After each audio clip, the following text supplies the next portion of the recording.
And I am streaming on TikTok and on YouTube. YouTube Prosperous Living with Toya, TikTok Prosperous Living with underscore T. So we talk manifesting, and I like to use this book right here, our instruction manual, our outer biography. This is a message that we left to ourselves when we decided to awaken out of this dream state and command our reality. I've come to the realization that life is a dream, and the best thing you can do is to hope to awaken within it. Not everybody wakes up. That's okay. It's about having focused attention on the life you want to experience and stop minding other people's experiences. Mind your own business, and then you'll see your life like flourish. You want to help others through example, through your life. Let your light so shine. Let it shine, shine bright, that others may see your good works and then glorify the God within. Manifestation. So, yes, from Genesis to Revelation, specifically the Gospels, taught manifestation. I know a lot of people don't like that word because people think they have to try to manifest. No, the Bible is telling you what happens when you think a certain way, which is manifestation. You're always manifesting. What you have to learn how to do is how to discipline your mind, because your thoughts are creative. Your thoughts are God. That's the creative power in you, your thought. What you think about, you bring about. This Bible right here puts it this way: as a man thinks in his heart, so is he. That's so simple. It's so simple. That's like the crux of the whole Bible. As you think, so you are. I mean, what else do you need to? People want to make it about your emotions, but your emotions follow thought. They don't cause thought. Get your thoughts under subjection, then your emotions will follow. You're not to be ruled by your emotions. You're to be ruled by thought. You're the ruler. You command reality by telling your mind what to think, and by telling your mind how to think, you automatically tell your emotions how to feel, how to be.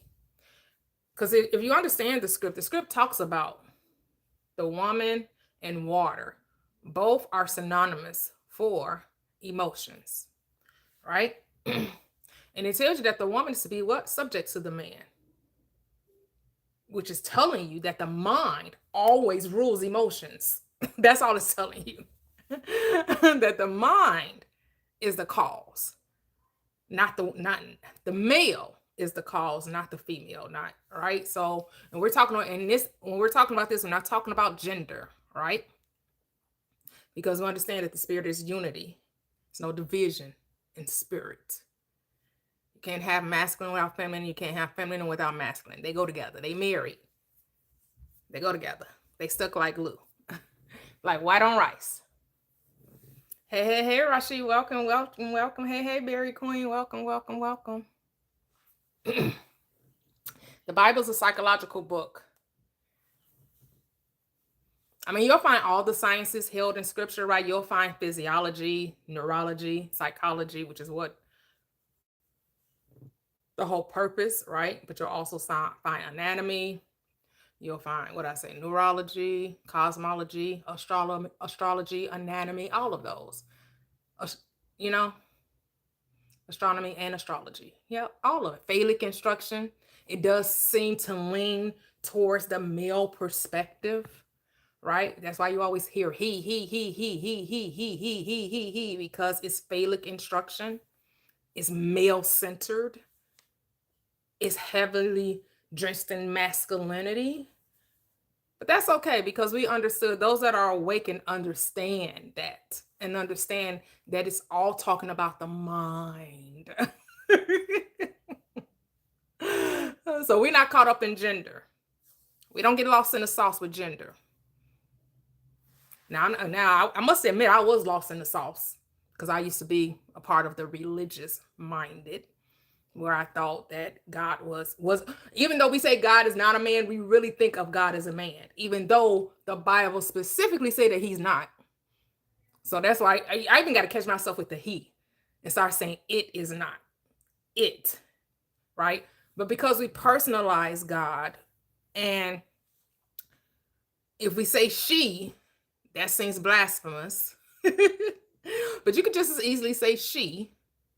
And I know a lot of people has transitioned, but I don't even like to even want to say he, she. Just say the power, God, source, the all, the divine.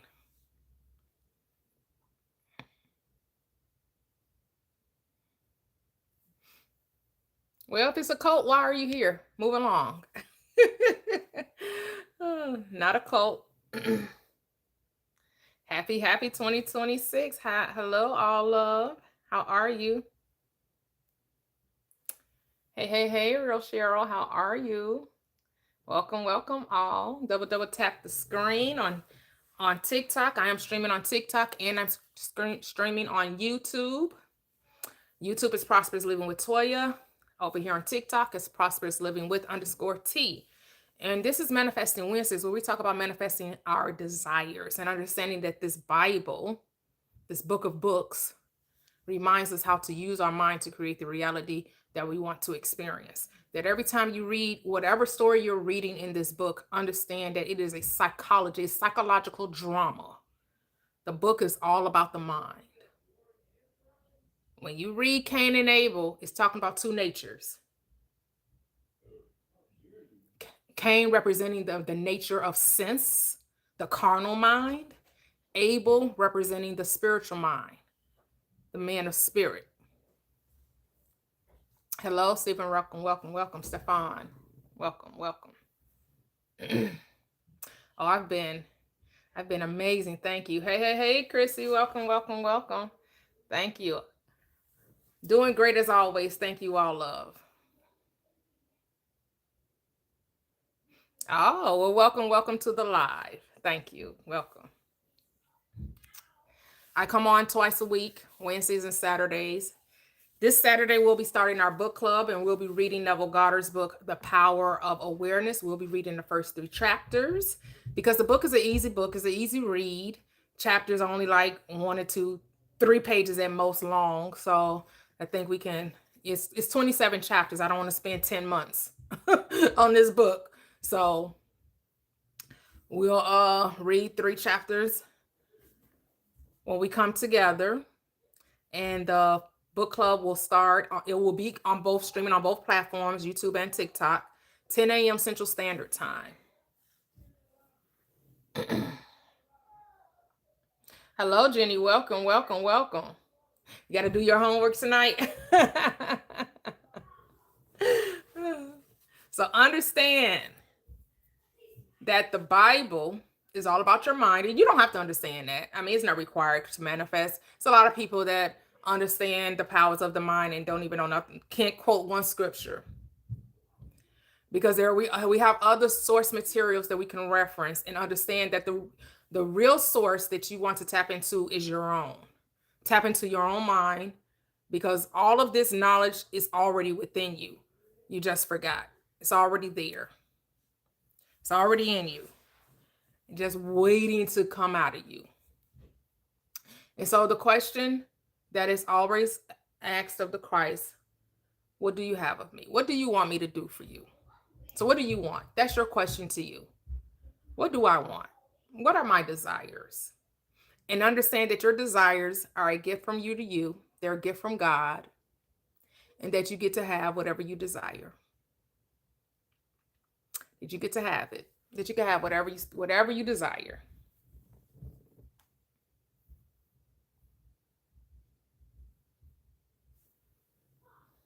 Yes. Hey, A-Town. Hey, Latoxic. Welcome.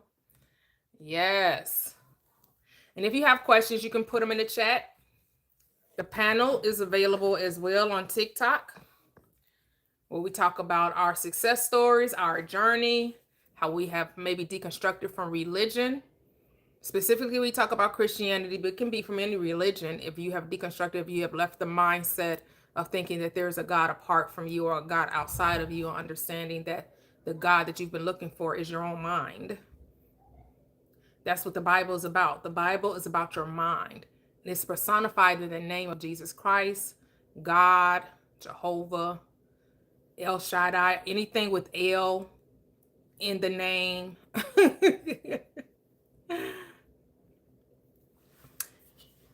And so you are the answer that you've been looking for. Because here's the thing, you cause your problems with your thoughts and you solve them with your thoughts. Because it's as you think, so you are. So when you choose to think positively about life, life rearranges itself to confirm your belief or your assumption or your thought process. The key is to remain faithful, to persist in the new state, to persist in positivity, to persist in the knowing that all things work together for your good,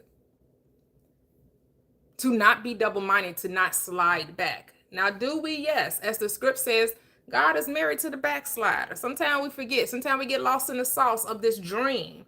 We forget that we're dreaming. We get caught up and we forget that we're the cause. And so what do? We cry. We get frustrated. We bang. We get angry, right? We stomp our feet. We throw temper tantrums, right?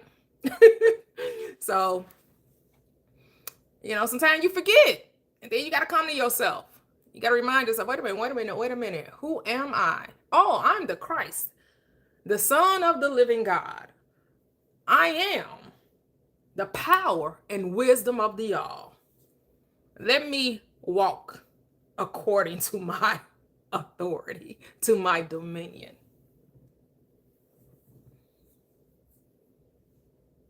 It's whatever you want, Viv. Hey. Hey, Tam V. Hello, Voice Bills.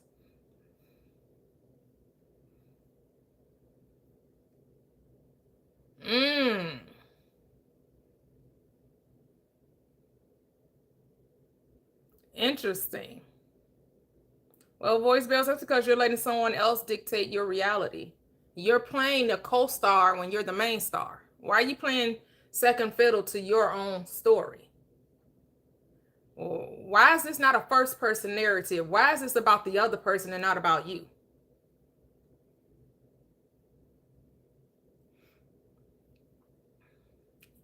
Yes, Stefan. Yep.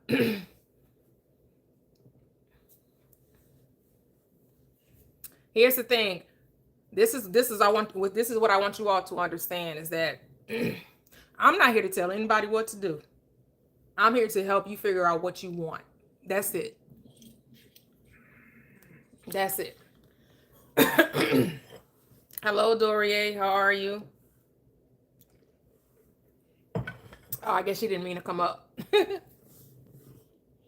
What do you want? Do you want the SP? Do you want someone to continuously to treat you poorly? And here's the thing. What we need to understand, no one is treating you poorly. You're treating yourself poorly. Because when you know who you are and you truly understand that the people that come into your experience are only reflecting you back to you, they're only mirroring you, because everyone is you pushed out. You're only being treated the way you expect to be treated. You have to be honest with yourself and tell yourself, I don't really expect to be treated well, because I have never been treated well. So it's not even an expectation of mine. I don't even know what that looks like. See, some of you all need to step back from these relationships and build a relationship with yourself. You know my little jingle that I created. Fall in love with you. Fall in love with you. Fall in love with you, and they will too. But you don't even love you, but you want someone else to love you when you don't even love you. How? That doesn't work. It doesn't happen. You want someone to treat you so well when you don't even. Here's the thing. If the person came in to your experience that was going to treat you so well, you know what you will find all kind of wrongs with them. They too soft. They too nice. I can walk all over them.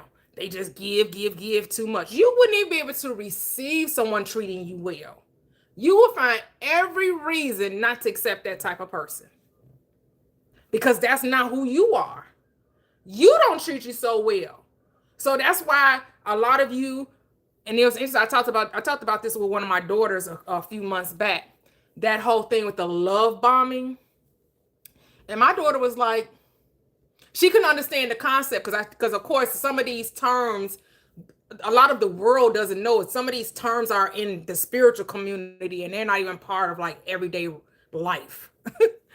And she was like, why wouldn't I think that somebody would fall in love with me easily? I'm that girl. Of course, someone is going to see me as the all. They see me as someone they're going to fall all over for.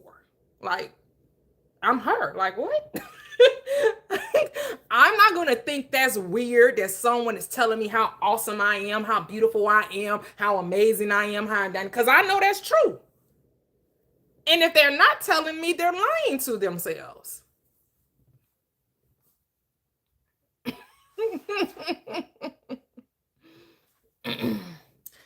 Yes, voice bills. Yes. Yep.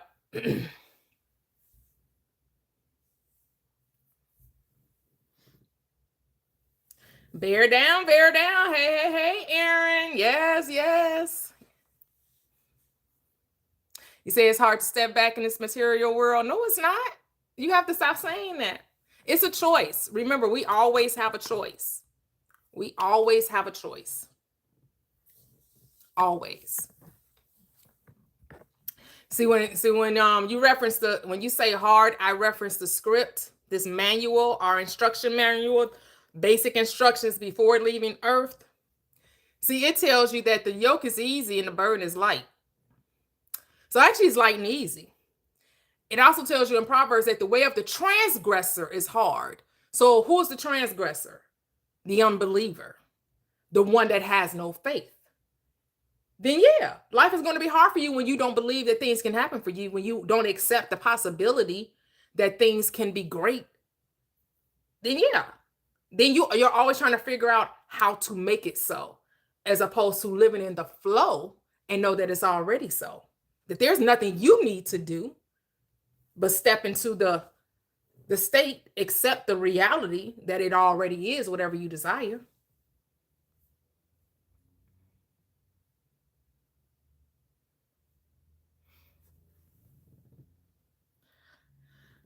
Yeah, you have to be careful how you speak. See, I don't live in a dangerous life. I don't. That type of mindset to me comes from a fearful place. And I'm going to reference the script again. Fear is torment, but love casts out all fear. For he that fears is not made perfect in love. That's why you're also told by the script, you are not given the spirit of fear, but of love, power, and a sound mind. So, I mean, when you understand that your mind is the creator within you, you will start paying attention to how you think. Because it's your thinking that's manifesting your reality. What is my manifestation of? What is my definition of manifestation? It means what you think about becomes your reality.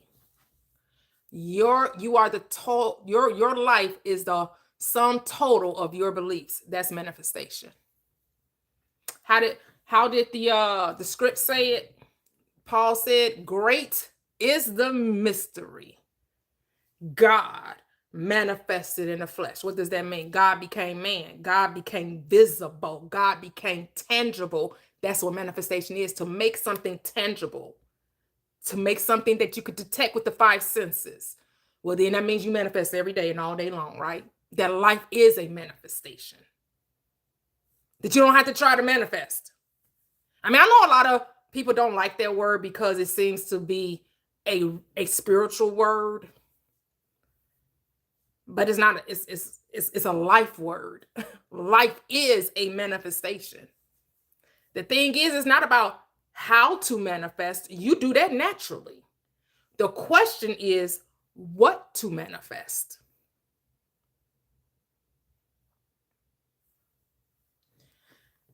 If it's a massive sin, what's going to happen?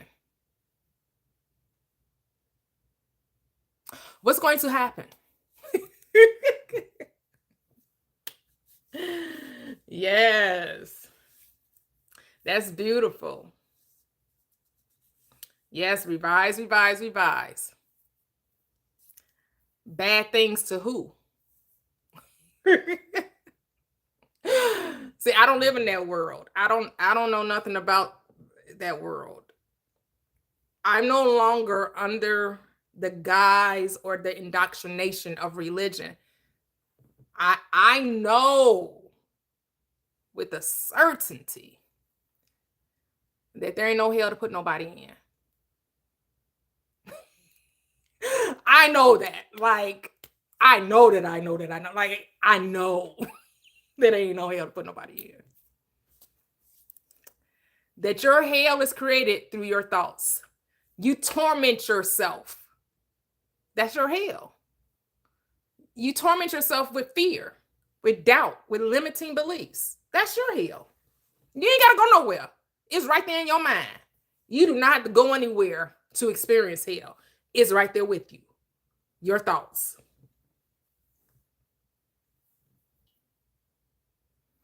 Yep. Oh, yep. Thank you. Thank you, Latoxic. Yes. Yes. Hey, Baba, I am. That's it. I know this is a tough teaching for some folks, that accountability teaching, but that's okay because it's only for those who are ready to hear. To let them that hear what the Spirit says unto the church, right? Let them that have ears to hear what the Spirit says unto the church.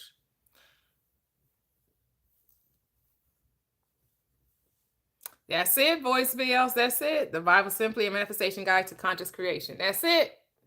Yep. Because while you were sleeping, you were what? Creating unconsciously, unknowingly, unwittingly, right? You had no idea that your thoughts created your reality. You thought life was just hard just because some religious person told you God created you like this, and now you got to figure, and the only way you can recreate your life is to accept a savior, right? that God made you the way he is and then had to die for you to undo the very thing he did. Make that make sense. God created you in sin and then had to die for you to get rid of the sin. And then guess what? The sin don't even go away. The only way the sin goes away, you have to accept that he did it. Well, if your death causes the sin to go away, why do I have to believe it? It should do it whether I'm aware of it or not, whether I'm knowledgeable of it or not, whether I know whether you did it or not. It should just have eradicated it. It should have just went away. But no.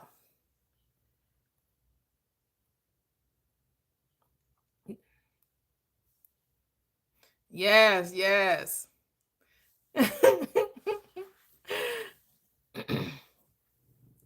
So that's the part that boggles the mind. That's a Jedi mind tricks. It's just like, the only way to enforce what God supposedly did on the cross is that you have to believe that he did it.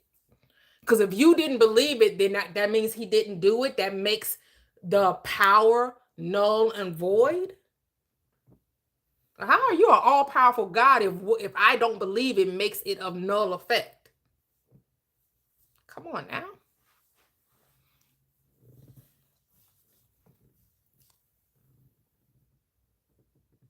But that simply isn't true. Oh, we have two up here.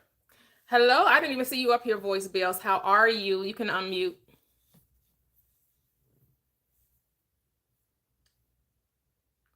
Unmute. Unmute. Okay. How are you? Oh man. I'm wondering if I'm masochistic. Many of us were before we before we awakened. Yeah, right. It's there's no one more annoyed with me than me, right? Hmm. I'm a paradox on crack. Oh wow. Yeah. There is nothing even to ask really. It's more about exposure, Okay. right? It's meaning the self-awareness is intact. The wisdom is innate. I teach this. Okay. I hold the spaces. Yes. So I don't know if you know that icky. That's what I'm saying. It's like I have no resistance to calling myself out. There's no that doesn't exist. It's more of just it's I something came up just now while you were talking, the word authority. How about this? Accidentally recently I discovered a hard drive that I thought I lost, like a whole bank of data that I thought I lost. Okay. Let's just say I went down the rabbit hole of almost review. And the internal response was still. Hmm. It was icky. It was uncomfortable, right? Okay. Because I don't have that thing where I know there's nothing outside to blame. I've Mhm. already run out of those, right? So it's not ignorance. It's not sleepiness. It's self-inflicted, Okay. like point blank. It has to be. Yes.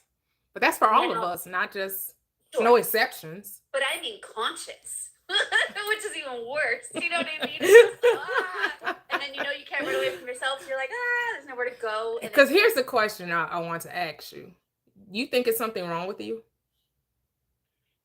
I think that there is, yeah, that's nicely put. I think that I feel like there's identification with a bank of thoughts around that. Yep. Sure, that's active. Hmm. Um, Because I feel like a lot of people feel like there's something wrong with them, so they have to go on this healing journey. They have to do this inner work. They have to do the shadow work. And the thing is, there's no no, work. yeah, no. I'm way past that. That's what I mean. When I Okay. say paradox on crack, like I don't make sense. Okay. Do you understand? I took all the shackles off. Hmm. You asked such a good question when I was typing, and it was basically shining the light on, wow, you seem to give your power away, right? And that's why I was like, yes, that it's everything is through the lens of other. Still, so because of the self-awareness, and it's like, are you the one avoiding responsibility? And it's like, no, because I call myself out on the regular. And then the word authority came up in the last few sentences before I came on, internally, where it's like, the resistance seems to be with claiming myself as the authority. And when I say resistance, I mean, it makes it go right back to childhood, I think. Do you know what I mean? I feel like it's so fucking imprinted, and I'm so exhausted that when something comes up, like, don't think that, like, I just feel like there's just no energy left. Okay. And it's almost like lying down and just letting them have at it at this point. Okay. And so there have been super empowered states. You understand? Like we don't have long enough to bring you through all the things I've done and experienced. And like I feel like if I do have angelic guides, they're just like drinking at this point. Do you know what I mean? We're like, we gave her all the gifts. We gave her unworldly experiences. Like, do you know what I mean? We've saved her life several times. I don't, and that's how I feel. So it was amazing that you said, do you think there's something wrong with you? Because it's not that literal inside of me. Do you know what I mean?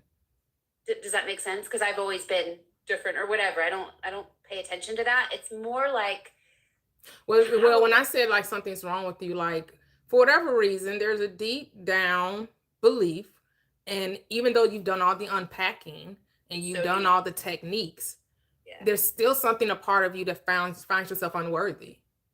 And it's beggar style. Like it's so icky today. Right. So when you see unworthiness, you see not good enough. So that's saying you think something's wrong with you. But you're lacking something in some area. Sure. But what's so interesting is when I get you, whoever the other is, that I'm outsourcing my power to, one-on-one, my internal dialogue becomes like, I'm above this. I'm too good for, like, it's so confusing. So mundane, right? So even with him, every every woman would slap me for what I tolerated. Let's just say that, okay? Including myself. So there's a hunger for love. There's such a deep attachment that it's just gross. Meaning I know better. Okay. Right? There's nothing like to teach me. It's like I know better. That's what makes it so bad for me.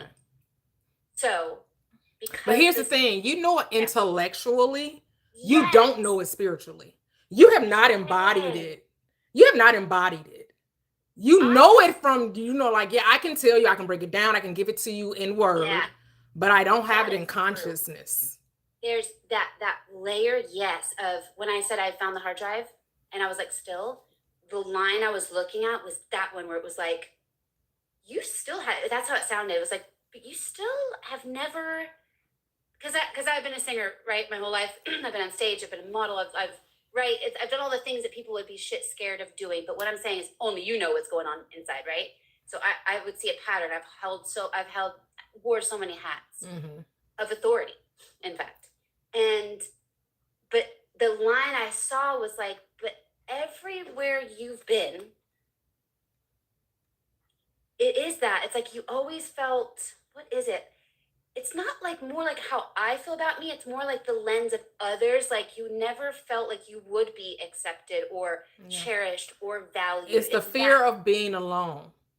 So, which is ironic because I've spent almost my whole life alone.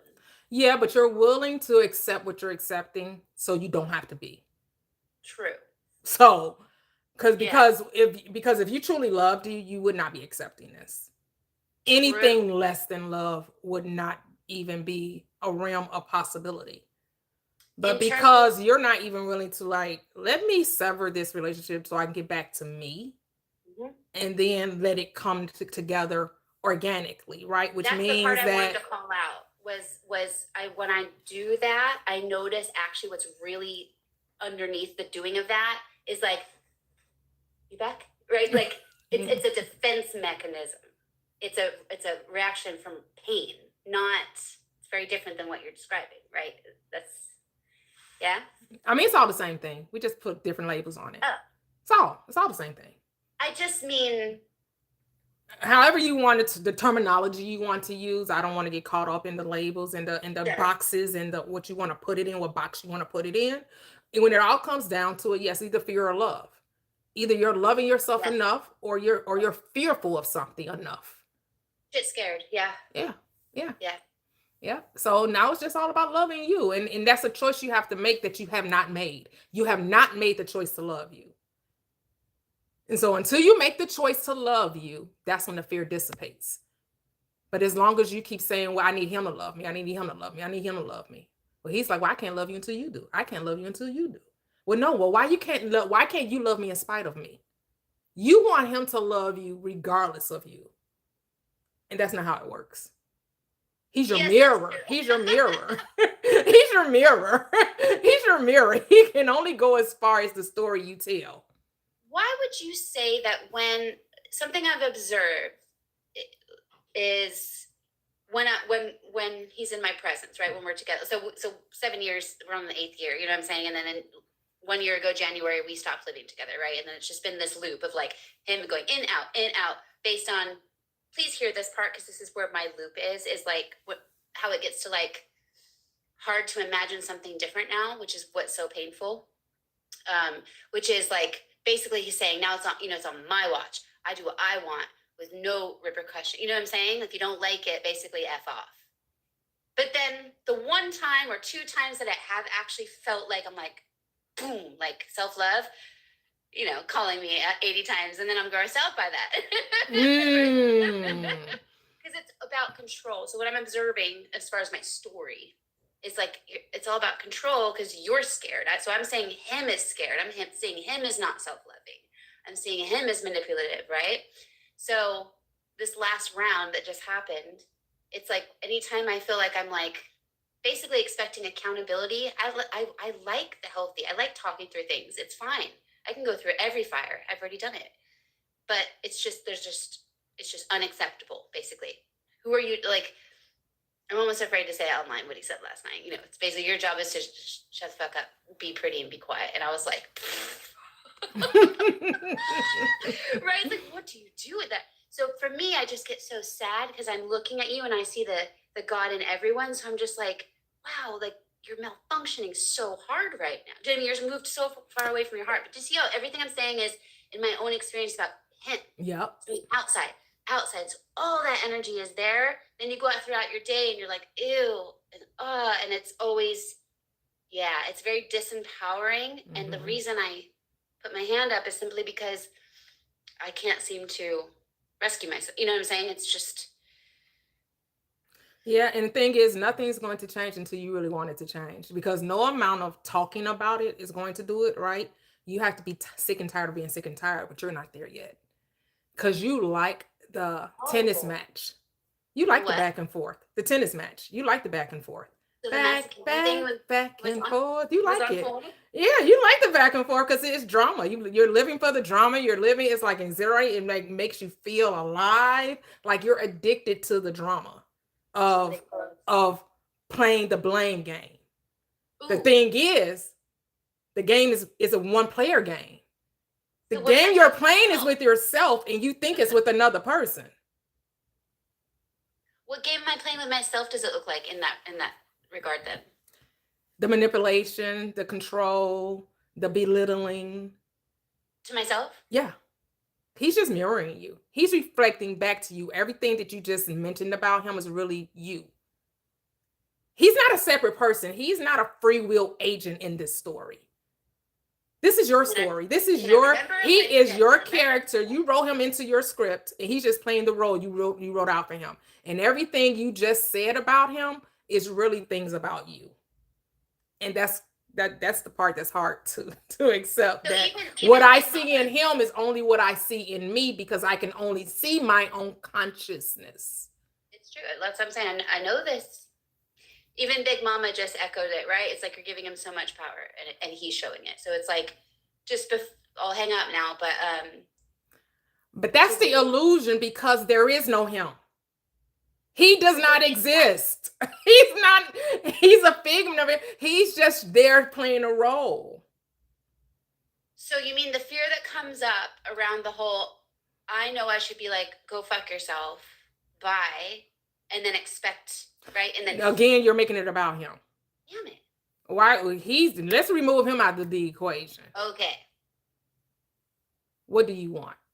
That's it. I do want companionship. I'm not afraid. Like I've been lived alone forever. You know what I'm saying? Like I've traveled the world alone.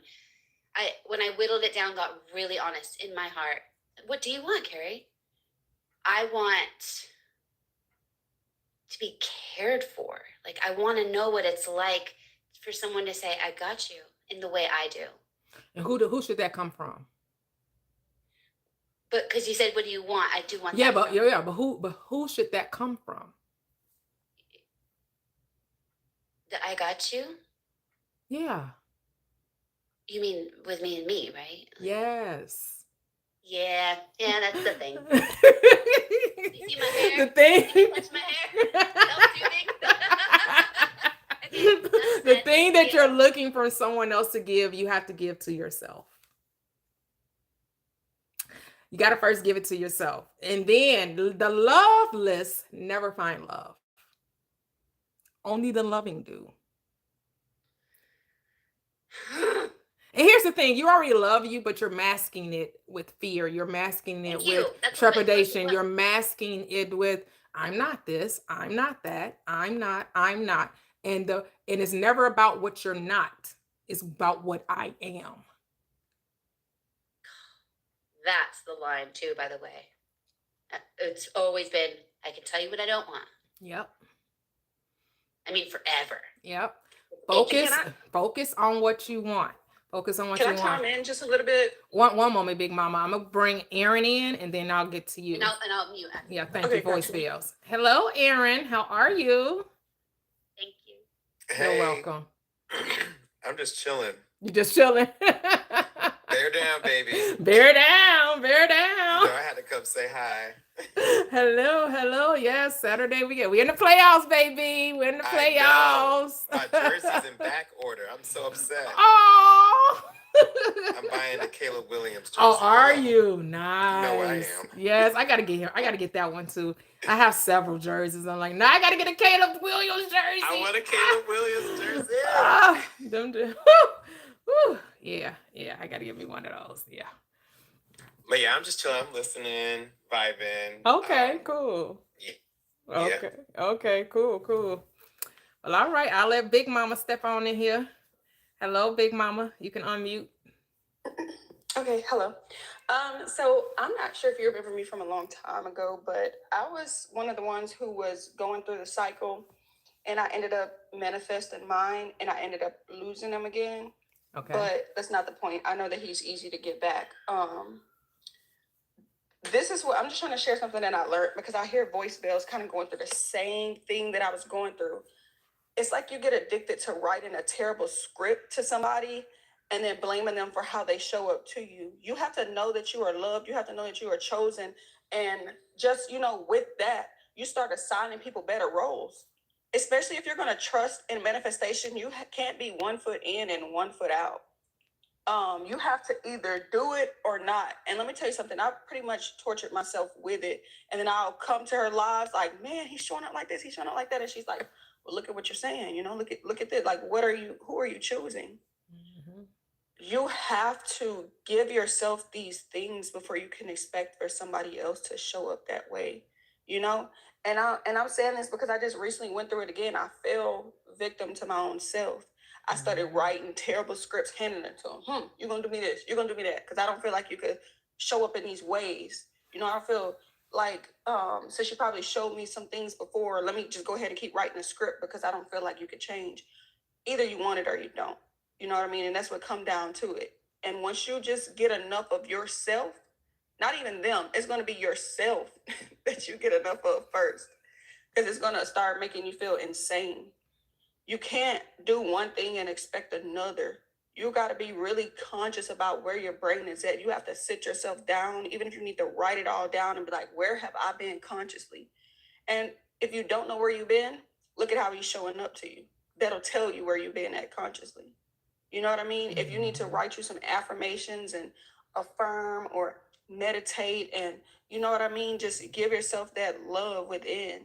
Do things that make yourself feel loved. I promise you, it's guaranteed. He's going to come back. I've done this for 3 years, and I went through that cycle.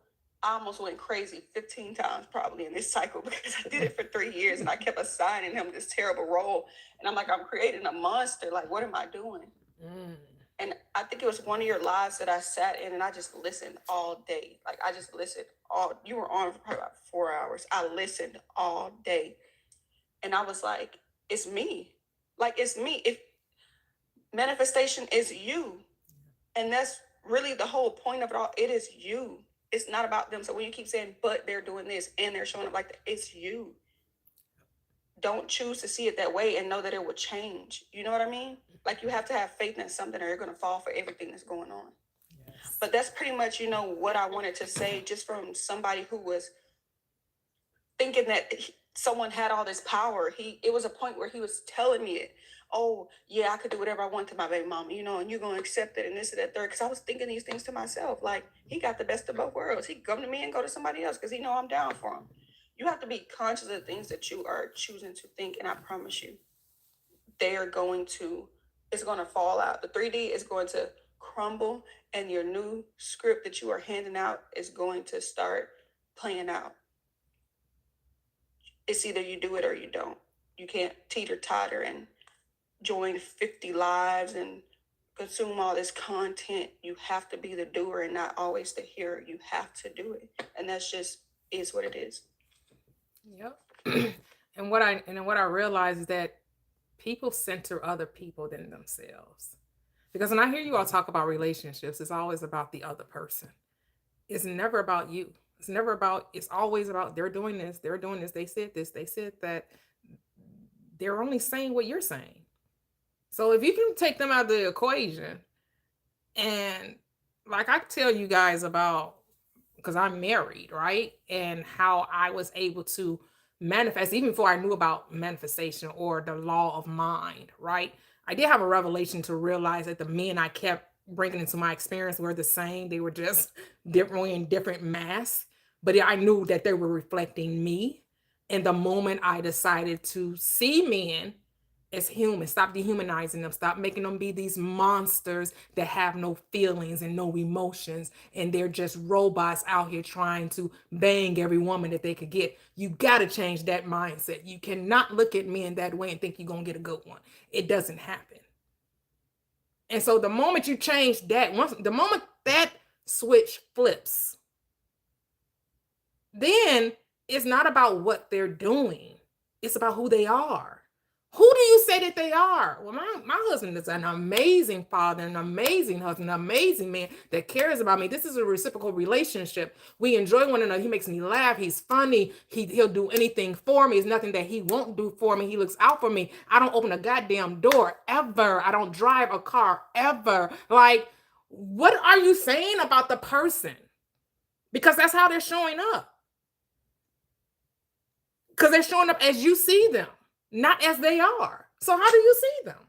But what if what if you've only experienced them as the opposite of what you desire?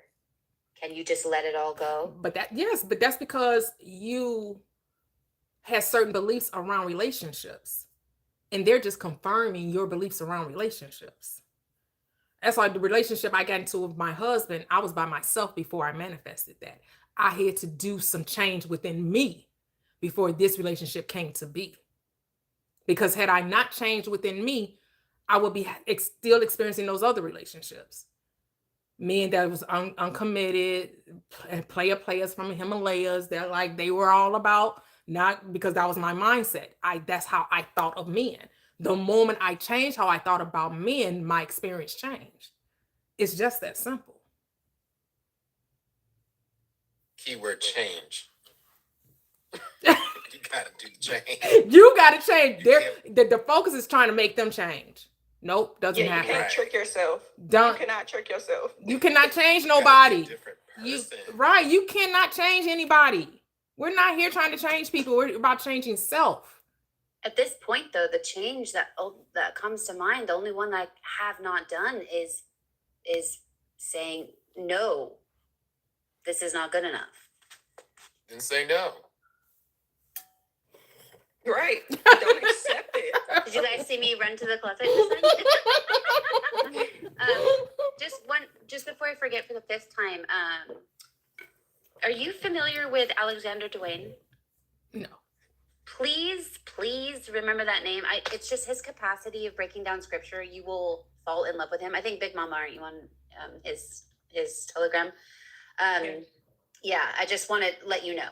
They have the There's same a man teachings. out there, and he's such a king, but his capacity in the way he breaks down scripture in a way that I know 100% you will appreciate and admire.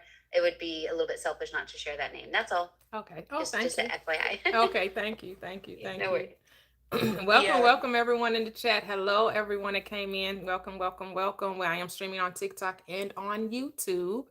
So put your questions or comments in the chat. Share the live, like the live. Thank you. Go ahead, Big Mama. Okay, I was saying y'all have the same way of teaching. It's like you're the queen of it and he's the king on that side of it. You know what I mean? Oh, like thank you. y'all both Exactly. break down the scriptures. Y'all help people understand because a lot of people are into the Bible first. You know what I mean? Like they're trying to transition from religion to this. Mhm. So the way that y'all just break it down so effortlessly, like it attracts people to y'all. And I think that that's why y'all two are the only ones that I listen to. If you're not live or he's not live, I'm with nobody because Oh, thank you. it's you have to have something. You're welcome. You have to have something that just supports it as well. You Mhm. can't just be telling people stuff and then expecting people to listen, and they're coming from 20 something years plus of conditioning. You know. Yeah. Maybe that's why I made a pit stop in Christianity, because I didn't grow up Christian. My pit stop was about 8 or 9 years, late 20s to mid 30s. But I've always questioned, and then they'd be like, "Oh, you can't question God." And I'm like, "Oh snap! Okay, I'm going to help with that." Like, they're just scare you. Being young, you don't know that. But I knew something was always off. A-Town said I sent him his video. So okay. So it is somebody. Maybe I'm just not familiar with the name. Yay. So but Watch it, A-Town, for sure. A-Town is saying that I've seen his work because I sent him a video of him. Maybe just the Oh, name you sent the isn't. video. Yeah, he's saying I sent him a video. But sometimes you just see people's stuff. It's not that you follow them. You just Yeah. saw a video that you like, and then you send it to somebody. That's I probably I what cannot happened. believe that Christian, you were not. I thought you would have been raised in religion with that sting that you feel that that have been traumatized by it. So But I was but here's the thing. I was not a hypocrite. I know that you can live a life without sin because I did it. And I was a Sunday school teacher. I was married to a preacher. oh, so you went all the way in. Yeah, I went all the way in. Yep. I dove head first.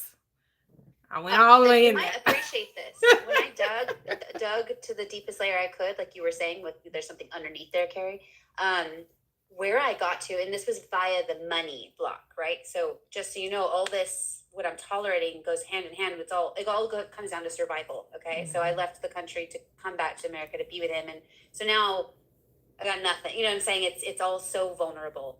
But when I dug through the money lens, I'm saying it all went down to the religious coding for me. When you were talking about, like, when I was saying the word beggar and all this, I just feel like it's there, like the root is there. And remember, I was born into it. Yeah. And it was the Jehovah's Witness cult, so it's Okay. very deep, right? And then, funny enough, controlling and very misogynistic and all the rest of it that I'm experiencing now. but that's where I found, as close as I can, to the root of my why. Okay. Is I feel like it was just so ingrained since birth that basically, that whole just receiving equals death, basically, is where I got to. Yeah, the deconstructing, you do got to break it down to build it back up, right? And the thing is that this is why the script says that you're not to look back. We have a tendency to do that, but that's why the script says any man that put his hands to the plow and looks back is not fit for the kingdom, because looking back just keeps you there. It doesn't allow you to move forward. Go ahead, Aaron, and then we'll go to my secret level up. Aaron,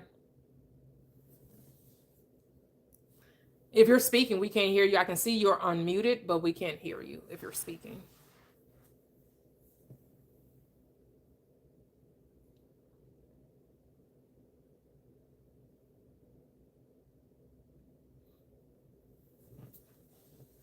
Okay, we'll go to my secret level up. I don't even know if Aaron can hear us. Hello, everyone. Hello. Okay, so I was here on Saturday, and I'm just really here to share my testimony. So while we were in the live, there was an interaction that happened, and I found myself reacting to that in real time. After that had happened, I shared that I felt like this conviction in my chest, like it was just completely wrong, right? So in that, I saw that basically this person was a mirror and was agitating the things that I was still holding within. So with that, it really made me reflect that entire night and the next day on everything that was happening in my life, like how I felt I was being treated at work, how I felt like I was being treated by my mate, how things were going in my life. I just felt that things were happening in just this negative frame. But when that interaction happened and I was talking with you, Miss Toya, and you were telling me, like, at the end of the day, it's all me. It helped me remember. It helped me remember everything I've learned from Neville, Joseph Murphy, just all the things that it truly is me. And it wasn't just the thoughts that I was having about my mate, because I did say, well, I think it was something along the lines of, we have the power to change people. And you corrected me and you said, no, we don't have the power to change people. We do have the power to change within. And in that, everything outside of us will reflect the change within.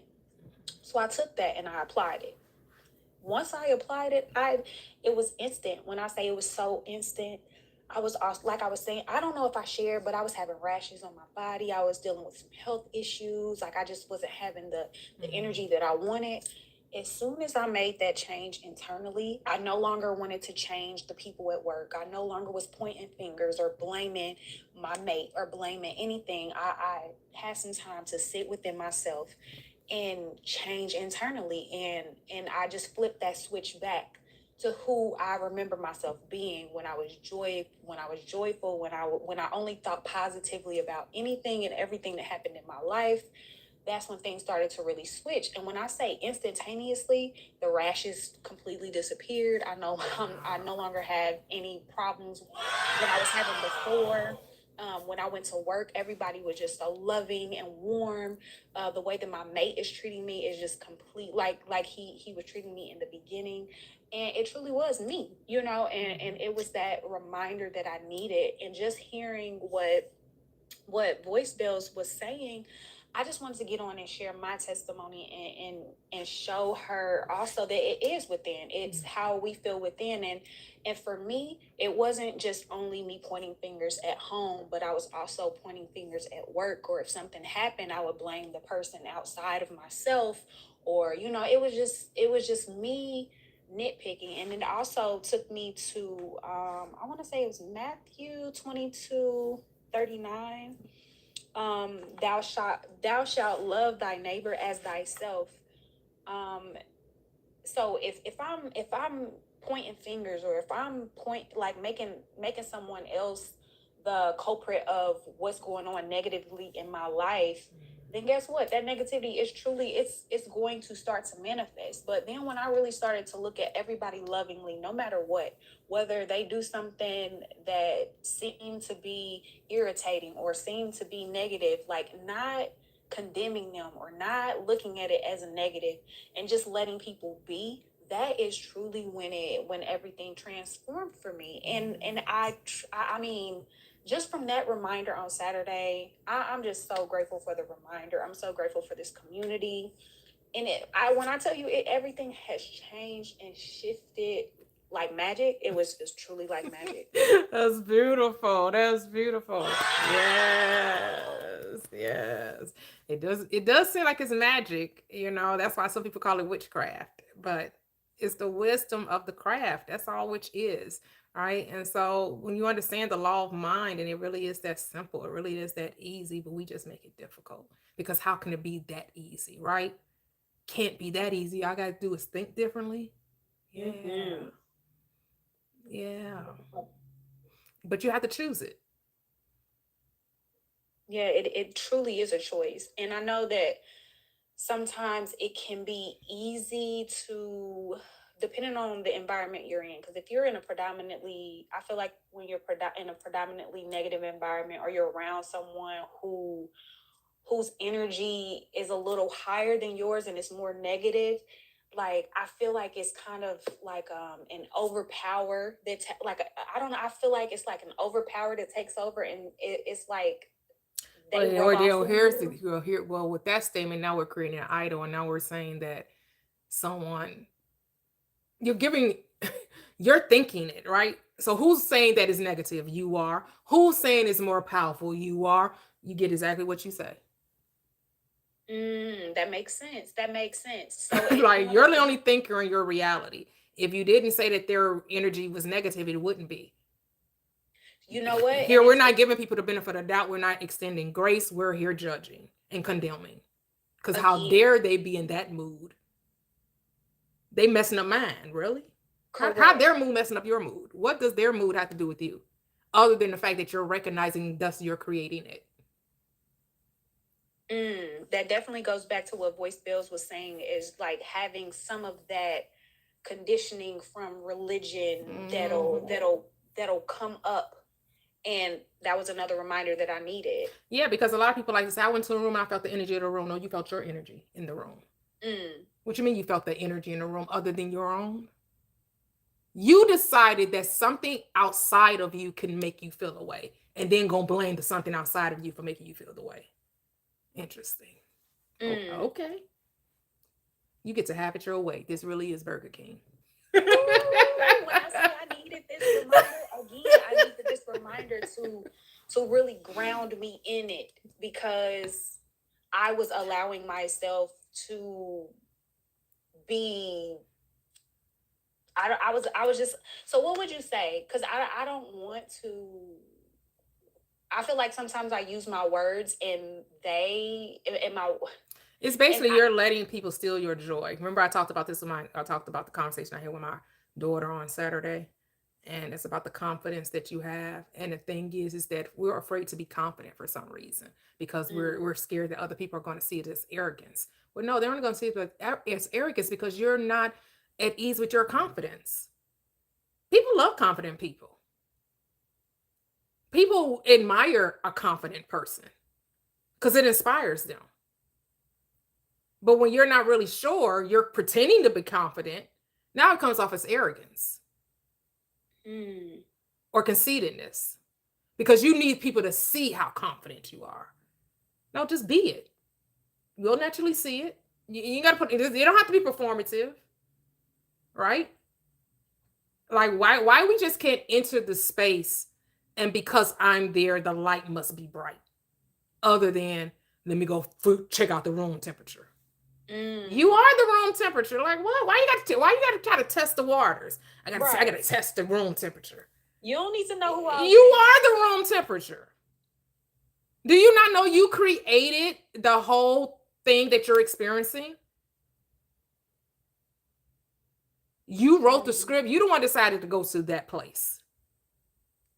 So everyone is there is fulfilling the role to make this place seem real to you,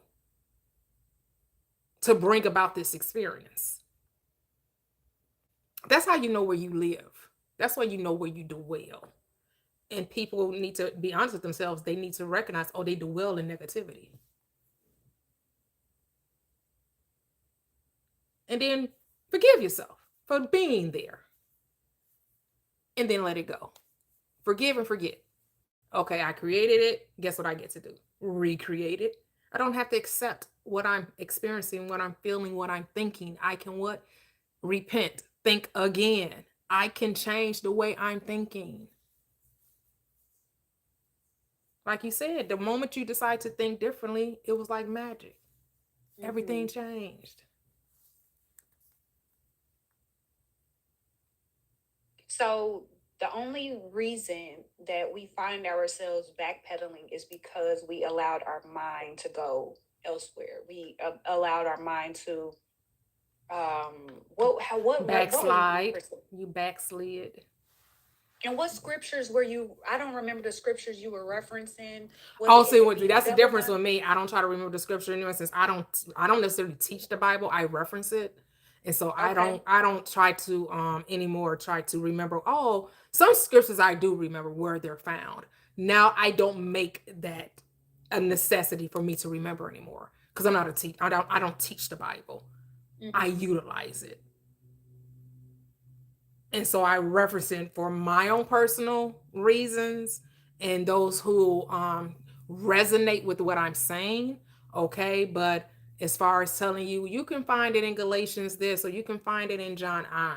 Unless it's something that I already know, I can tell you. But because I don't read the Bible too much anymore, I may recall different stories and I'll Google it. Where's the story found? And then I'll go to it. But I don't try to commit the scriptures to memory anymore. But what scripture were you referencing? I want to say it was being double-minded. So basically, okay, that's in James. James. Okay, a double-minded man is unstable in all his ways, and he should not expect that he receive anything from the Lord. Because the question was like, how, in what way do we find ourselves backpedaling? And we said that basically we're thinking another thought, and then thinking another thought, that is us being double-minded and not staying on course and not staying focused on what it is that we truly want. Right? Okay. But that's it. I appreciate you. Thank you for the reminder. You're welcome. And I'm going to let somebody else go ahead. Aaron, you there with us now? I don't know what happened to Aaron. He might not even be up here anymore. Maybe his picture's just still there. Oh, somebody gave Big Mama said James 1:8. Yep. Thank you. Thank you. Thank you. Yeah, because and here's the thing. It's the beauty of it. This is why I need us not to. Here's the thing. Life has no meaning unless we give it meaning, right? So some of us beat ourselves up when we find ourselves going backwards, right? And we're like, oh my goodness, I can't believe I did. It's okay. Guess what you get to do? You get to change it. What you have to remember to do is give yourself grace, extend mercy to yourself, right? Because at the end of the day, don't none of this stuff really mean anything.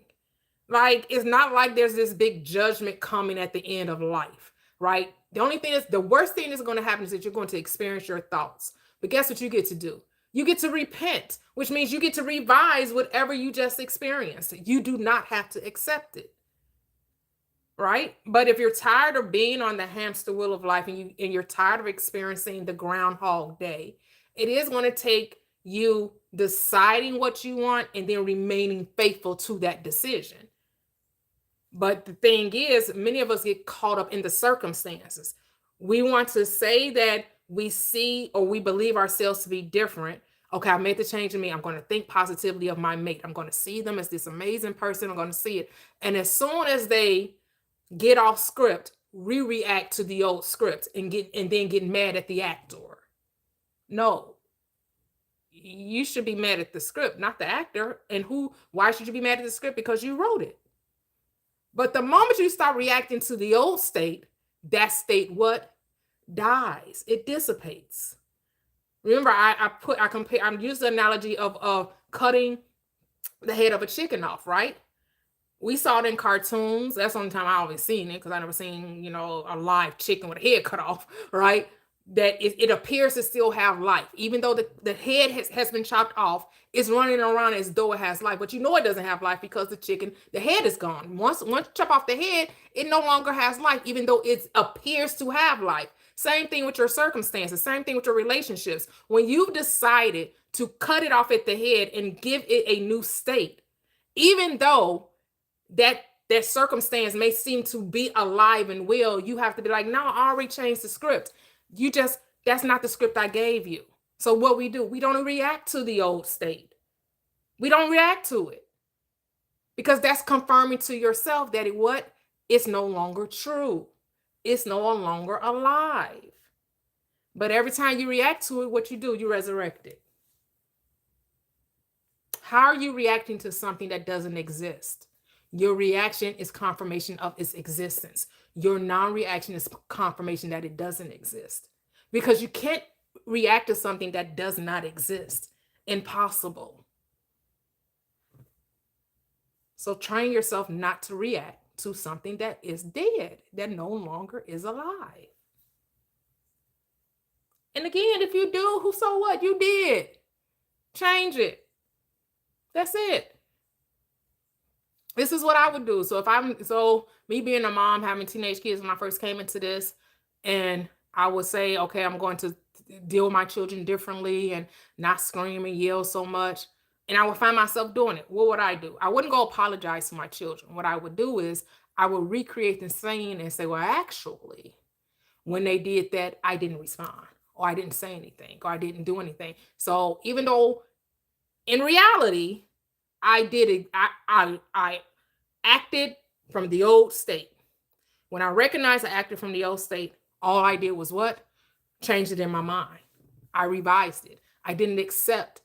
I rehearsed it. I redacted. I re-edited the scene. Where did I re-edit it in?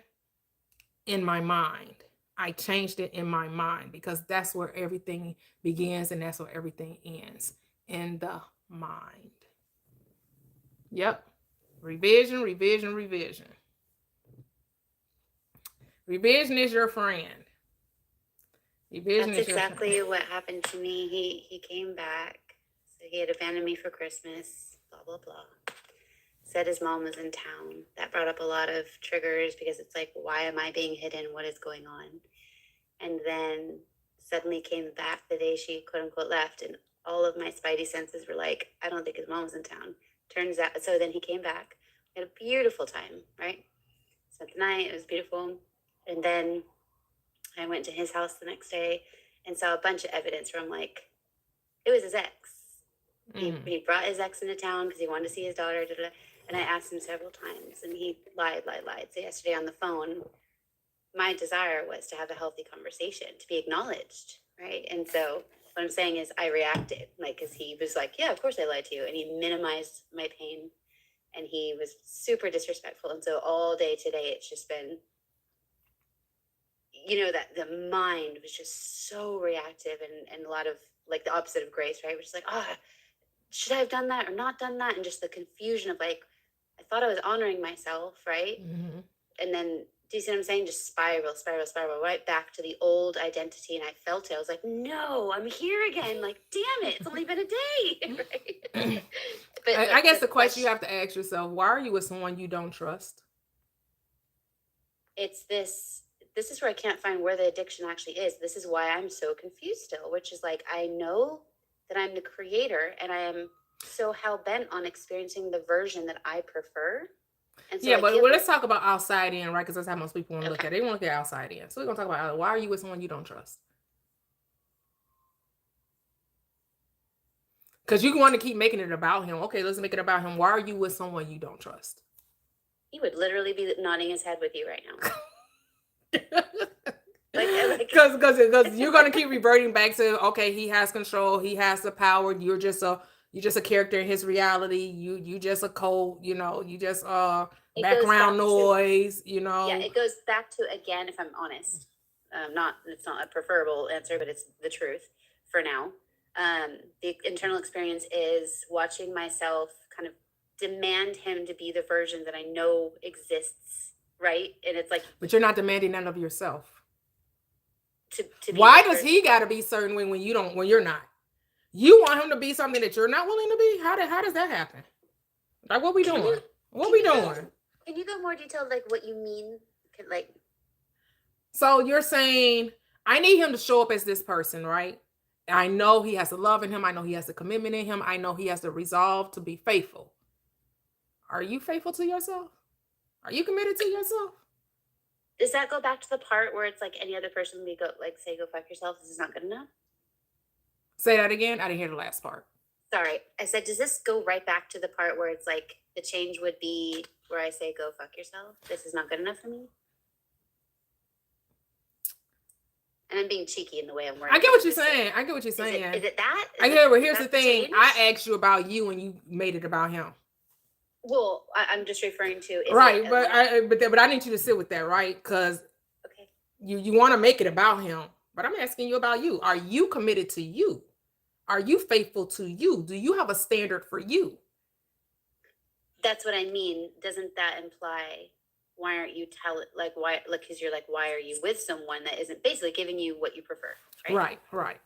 So doesn't that go back to like, is the missing thing that the change in me would look like saying, you can't have me if this is how you are? Okay. It's a We question. could put it that way. I don't want to put it that way. Oh my God. Because I'm just playing the game with you because everyone here that's listening knows this is not about him. Everyone else gets it. It's not about him. Is it Except for you. Except for you. You're the only one that still saying it's all about him. It's all about him. Everybody else know, girl, this is about you and no one else but you.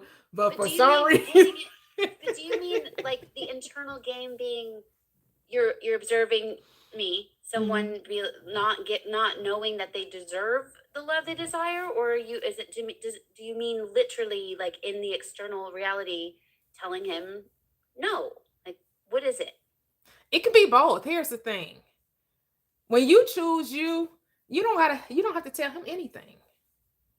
I think you want the dramatics of it. Like, I finally was able to tell him, you're not good enough for me. I'm better than this. Like, you want that performative aspect of it. I don't, but that's the thing is that never happens because it's not naturally. That's not what's in my heart.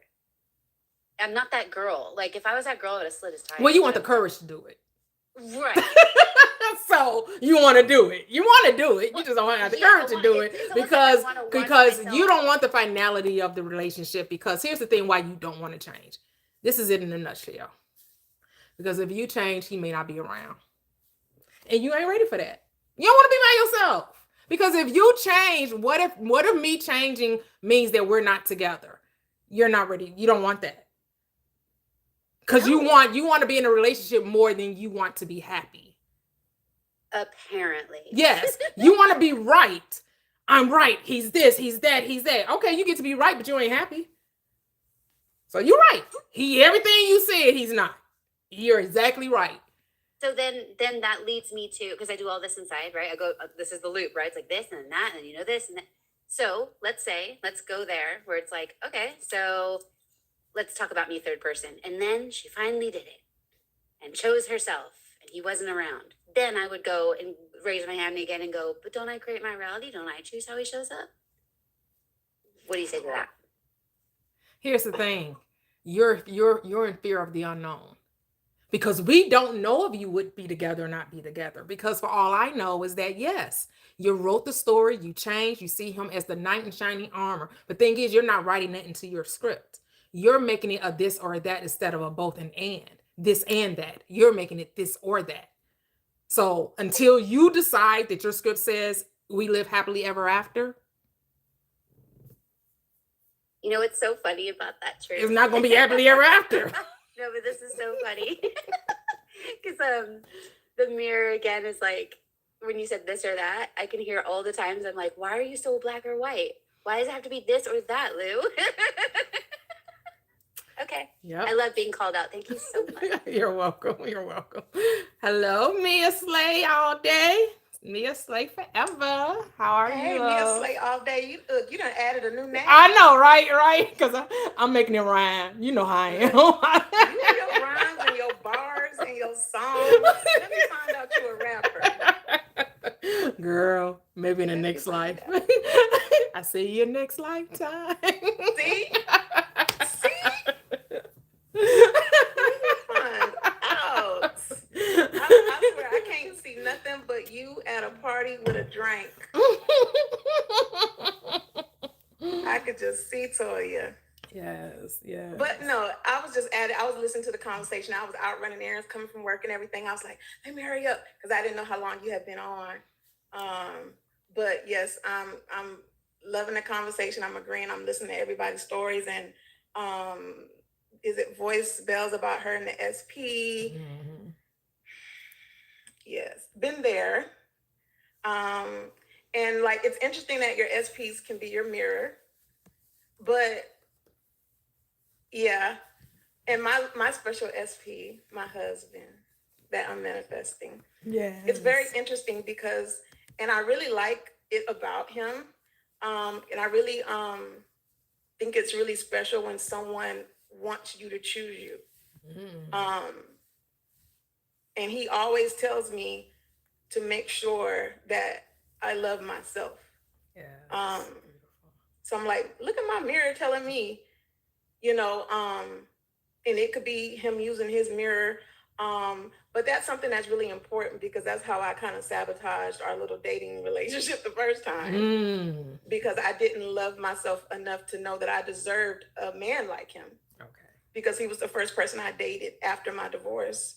And when I dated him, I realized that I would have never married my husband, my ex-husband, if I had dated a guy like him prior. Okay. And I always tell women, look, you don't know you want a provider because you ain't never dated one. And when I say provider, I ain't just talking about money. I'm talking about attributes of the kind of man, those characteristics.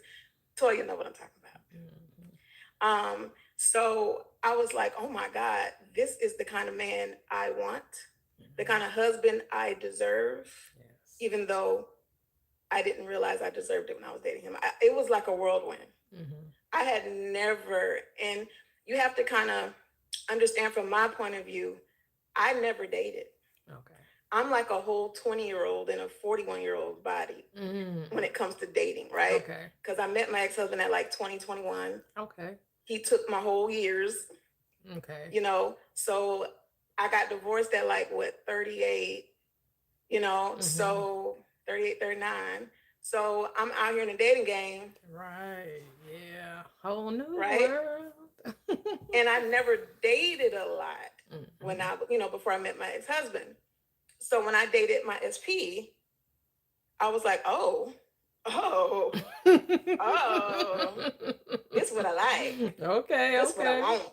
All right. Oh That's yeah. what's up. you know and it wasn't perfect, of course, but I saw everything how I wanted to be treated. Mhm. It was great.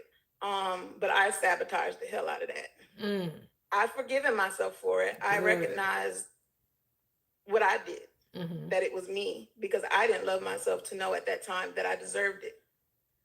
I didn't believe that I deserved that kind of treatment, that I deserve a man that checked so many boxes, would Mhm. even want someone like me. Yeah. Um, so, that's why I'm trying to, we're rebuilding, and I'm just like, that's my husband. I know that's right. And I'm gonna Claim it. make sure I am the wife that I need to be, the person Yes. that I need to be, to make sure that I get, so not trying to focus so much on him, Mhm. but focusing on me. Yes. Um, so that's super important to me. But it is nice that he is the type of person that really makes it important for me to love myself, have my independence, focus on myself. And that's my husband. That's the kind of husband I want. Yes.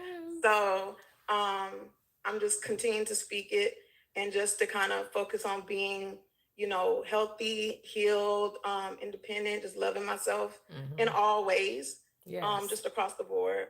Um, so yeah. So it's kind of interesting Beautiful. listening to her story, and just, sometimes we kind of do that, and it really falls into self-love.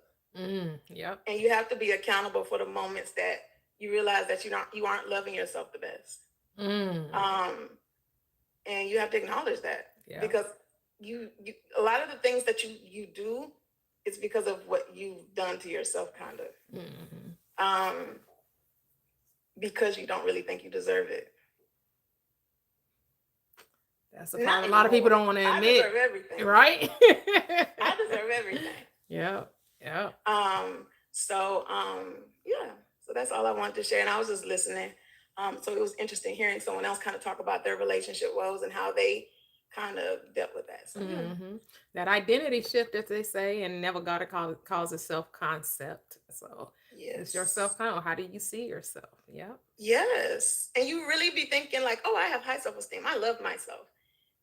Because you go to school and you do the right thing, and you're a good kid, and you go to college and you do those things, right? Hmm. And you think that, or you kind of take care of yourself, right? And you think that that means you love yourself. Mm. But I was over 300 pounds at one time. So that was an indicator, and I'm not saying, projecting that people who are overweight don't love themselves. But for me, Right. For you. that was an indication, Right. So yeah. Yeah. Appreciate it. Thanks for sharing. Always, always, always. Big Mama, did you say you wanted to say something? I saw you unmuted. Then we'll go to La Toxique. Yeah, I almost kind of lost it a little bit because it was to something that Voice Bells was saying. Mm-hmm. But I don't know. It's like she reminded me of who I used to be a lot, like a lot. Because the everything like you say, and I mean this in no bad way. It's just we're all trying to help here. Um, every time you used, and it happened with you. That's what I'm saying. I don't know if you even remember. You helped so many people, but and my name changed. At first it was Renee, but every time you told me something, I'd be like, sorry, you saying that if I change, he's not going to be around. He's not going to this. He's not going to that. Like, it is your story. If you change and you decide, hey, to hell with him, I don't want him anymore, then okay, no. You know what I mean? Yeah. But if you want it, he will be there. That's why these people with husbands, they're not like, oh, either you're gonna rise to it or it's gonna be somebody else. No, they're No. I'm saying what my husband is. I'm not saying I'm gonna get a new one. I'm saying he is the one that I want him to be. Like what? Yeah. So I just have to look at it that way. I think it's the fear of, if you change, you may not even want that person anymore. You're so content with where you're at because it's predictable. Mm-hmm. It is very predictable where you're at. I don't want to say where I'm at because I'm not saying but I just thought of that, and I just came to this realization like 2 days ago when something big had happened and he ended up walking out. Usually I would chase him down. No, where you going? I just let him walk out. I just okay, cool, go ahead, go be who you're gonna be with. Do what you want to do. Whatever. I'll respect your space, your privacy. But up here, I know that it's gonna, that's malleable. That's not gonna stay the same. I'm writing your script as you're walking out the door. I'm getting ready to email you a new script as soon as you get home. You know what I mean? Like you have to think different about your reality. Like you can't, if you stay in that old story, that's where you're gonna be at. You can't expect to go nowhere else. But that's pretty much what I was saying, because I kept hearing the same thing that I used to say. I just kept hearing her say the same thing, like, oh, is he gonna be there? Is he gonna still be around? And you, like I said, either do it or don't. That's really all I had to say. Thank you, Big Mama. Thank you. And here's the thing: the whole he walking out the door and got to come back. That's your story too. He got to go try to figure it out. That's your story too. I mean, you writing that drama, but hey. I was realizing that it was something that was, happening. I mean, I guess I pointed out because, of course, it was happening, but I know that it's not end all be all. You know what I mean? Like, I guess I was just saying it to point out the fact of what I would usually do in those situations. Mm-hmm. But I love myself far more. I'm not going to chase no man down nowhere. You know what I mean? Pick up that pen and that paper, and I'm going to, write a new one, because I essentially assigned him that role. I know what I was feeling. I know what I was thinking. Right.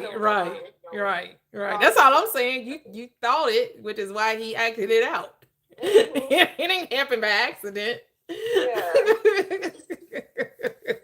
Nothing is by accident. Yeah, you just have to not fear the unknown. I mean, because you already know. You really already know. Nothing is unknown, right? All right. It's not unknown unless you say it's not known, right? Yeah. The thing, what's not known is how it plays out. That's the part that people want to control. How the character shows up. You already wrote the script. You know how they show up. But you want to say, oh, but they, here's the thing. When I say that my husband, I got a good man, I didn't have to write out, well, a good man does A, B, C, D, all the way to Z. I didn't have to do that. The higher self knows exactly what a good man looks like for me. It's going to be totally different from you.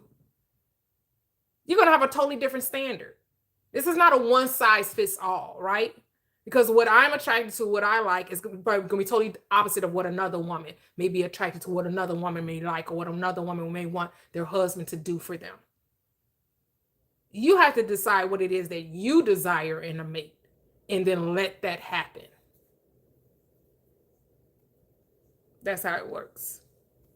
I have a question. Mm-hmm. So do you think that it's probably not a good idea for people to kind of engage in like discussion panels and podcasts about what they want and talking about? Because I feel like sometimes people foreclose and adopt other people's ideologies of what a good man is, or a good woman is, or a good relationship is, and you don't have your own.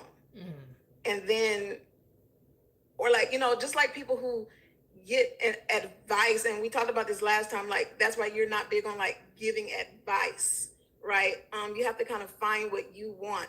So I think sometimes people talk too much about what they want, and people adopt other people's, like, is that really what you want? Right. Like the roles of a relationship, right? Saying, well, a woman is supposed to do this and a man is supposed to. What do you mean supposed to? Yeah. What do you want to do for your mate? What would you want your mate to do for you? Yeah. Come together. And then let that be, right? Because some people believe, okay, if the man makes the money, he controls the finances. I control the finances and my husband makes the money. Exactly. That's not right or wrong. That's just how it goes. That's just what works for our household. Because you're the helpmate. So and then somebody else like, well, if people have, and it's so funny, have getaway plans just in case it don't work. You've already planned for the worst. These emergency escape routes. Let me make sure I got emergency fund. Make sure I got some money here just in case what? You're already deciding that it ain't gonna work. And then wonder why it's not the love of a lifetime. You want to know what's a good example in entertainment world? Go ahead. Todd and Candy. From the gate, they made him a user. They made him all these things. And well, the fact that they dramatized the whole prenuptial agreement, right? Because we don't know if that was something that actually took place, but for the TV, y'all want to portray like he had a problem with it. I mean, the fact that you already planning for, well, just in case it don't work. Well, they said it was a team that Todd came up with to come in with the bullshit. So now Todd had a scheme. He coming up with him with the bullshit. So he's exactly who they said he was gonna be. So there you go. There you go. Hey, I don't know. Hey, Latoxic. How are you? Good evening. How are you doing? Great.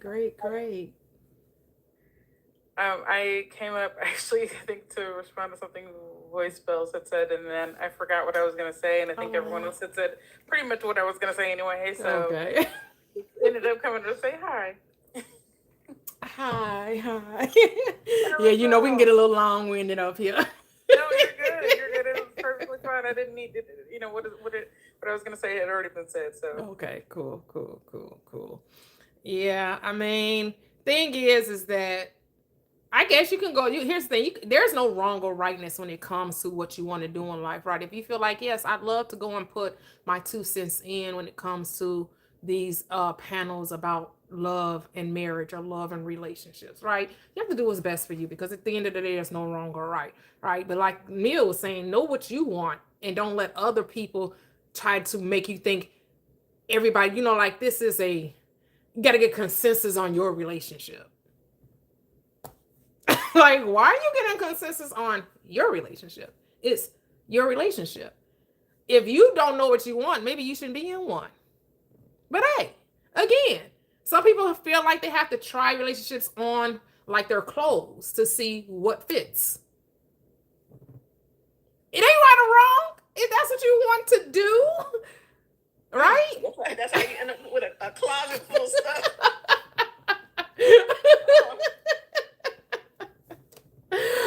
Again, I'm not here to tell somebody they're doing something wrong. I'm nobody's judge and jury. You're your own judge. You're your own jury.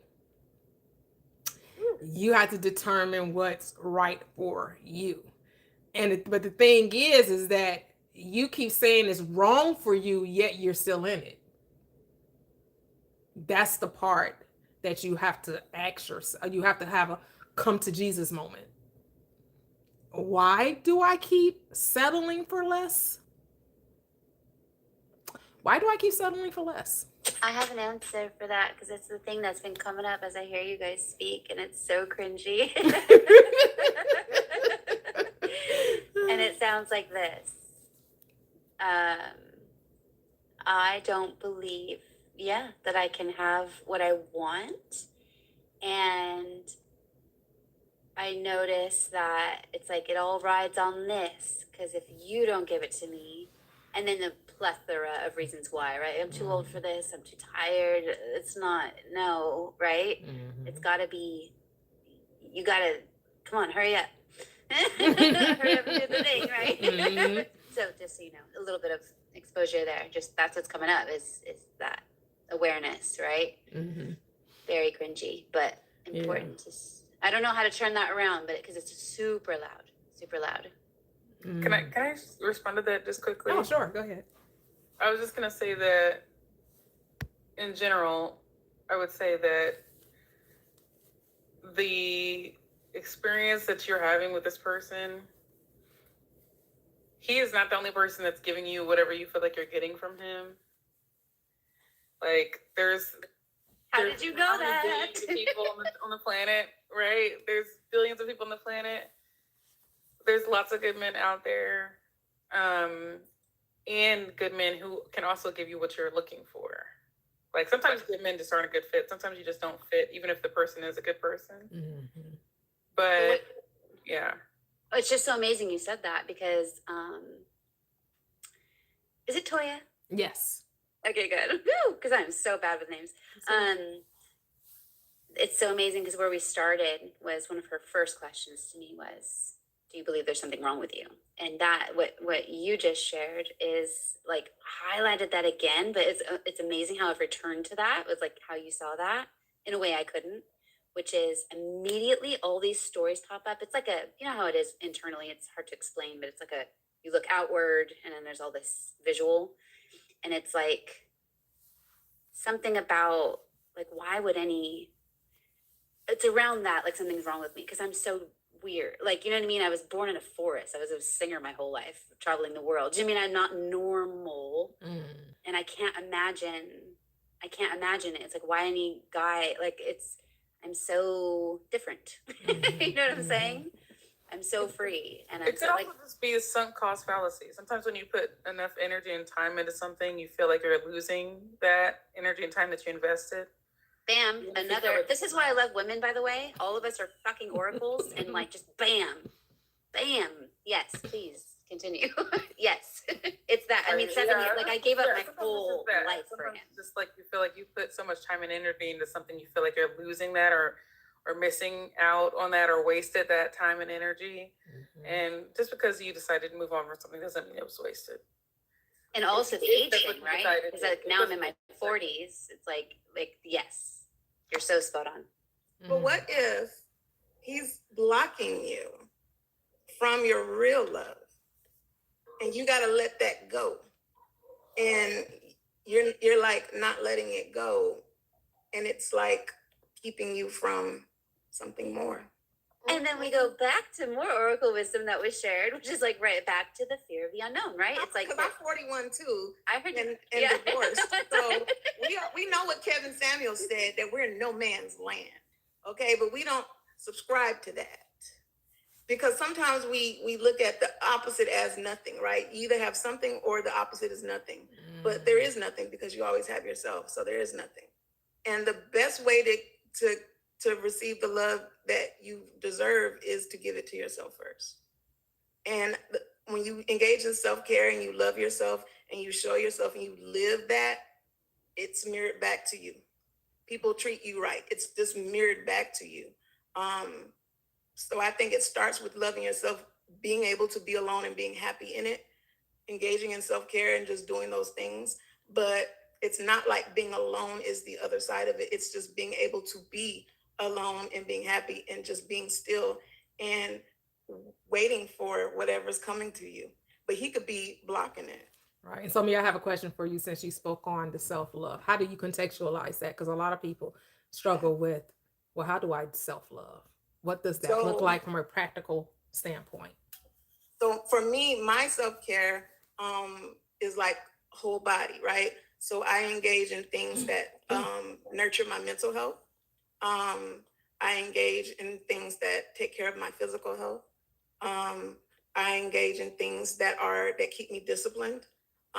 So I try to make sure that I keep my living space tidy, that I keep up with my daily chores, that I do things, that I take care of my one living kitty cat, my girl passed. So kind of taking care of myself, doing my hair, the things I like to do for myself, keeping my physical appearance up is something that I've always done.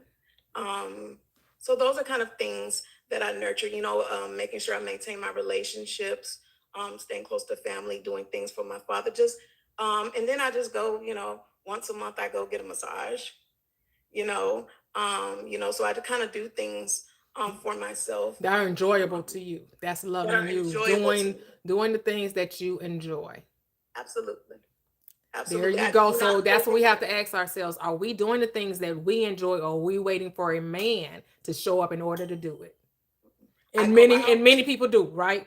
I can't go to the show by myself. I can't go out to eat. I can't go travel. I can't because I don't have anyone to share that with. Yes, I plan my life. I still travel. I go see family. I go out, whether socially with girlfriends or I'll go out by myself. Just kind of living life and enjoying life. You know, and just do what I enjoy. You know, and I promise, you know, loving yourself is addictive. You know, and I promise you it'll just make you feel good. And people love to see you loving yourself. And I promise you, the SPs that gonna come, they're gonna be like, oh, she gotta go, oh, I gotta come correct because this lady right here loves herself. I can't treat her bad because she loves herself. And she's by herself and she loves herself. So she's okay with being by herself. So I can't do her any kind of way. And, let me just say this, Mia. I don't know if you remember a couple of weeks ago, someone would say, well, you need to do a SP or relationship live. Here you go. Yeah. If y'all looking for the relationship live, and you know what? This is it right here. Friendships too. We manifested it. Yep. Friendships. All your relationships, your family relationships, how you love yourself is how you interact with people as well. Your forgiveness. And also when you show love to yourself and love to others, you get more grace. You get more forgiveness. You forgive others, others forgive you. You get more grace in just life, you know, and I promise you, it's just like. And so Voice Bills asked a question about finances with self-care. For me, and I'll just close out what I do as far as finances. I work to make the money that I want to make to live the life I want to live. I don't save for rainy days. I don't save for disasters. I save to do the stuff I want to do. Right, but what if someone's in a position, what she's saying, someone's in a position to not be in that financial space? People think that they can't. Like if they're like financial hardship? Yeah. I would say live within your means as comfortably as you can. Try to do what you can to live the way you want to live that would make you happy. Because here's my thing, it's not what you do outward, it's not what you do outwardly, it's what you do inwardly, right? Yes. So here's the thing. We think that the love comes from what we do, but it comes from what we say. And how we think of ourselves, we will express it in a wonderful way. And finances won't even have to be in the equation, right? Yes. So you're saying, oh, I really am an active person. I like to do so. There's ways to find free stuff. It costs you nothing to go to the park, to sit by water, to dine yourself at your house. You got to eat anyway, right? Make it like it's like you out, like, right? Make it like you're dining out. Yeah. Do a place setting. Give you some fake flowers, like you find you a plant, something like get a candle, put on some music, music that you really enjoy, a meal you really enjoy, a meal that you really cook well, or maybe you want to eat out that day because you actually do have money to eat out that day and plate it. There are so many ways to do things that don't cost a whole lot of money. And let me tell you, to show yourself that you love yourself. I'm blessed to earn I would say a good living for the general population. But I'm gonna tell you something. I love to dress and I love clothes, and that's why I love Shein. And that's how I take care of myself. Mm-hmm. I shop affordable. Shein is the best thing since sliced bread. Oh my day. Yeah. Because I buy so much clothes and it's affordable and they be flying. I be out there fly stepping, looking like money in my Shein. Yes, okay? I know. Yes, so yes. I get to buy clothes in abundance that are affordable. Yep. I want some bags. I go to the Michael Kors outlet. Give me the Coach. I don't need the Louis V.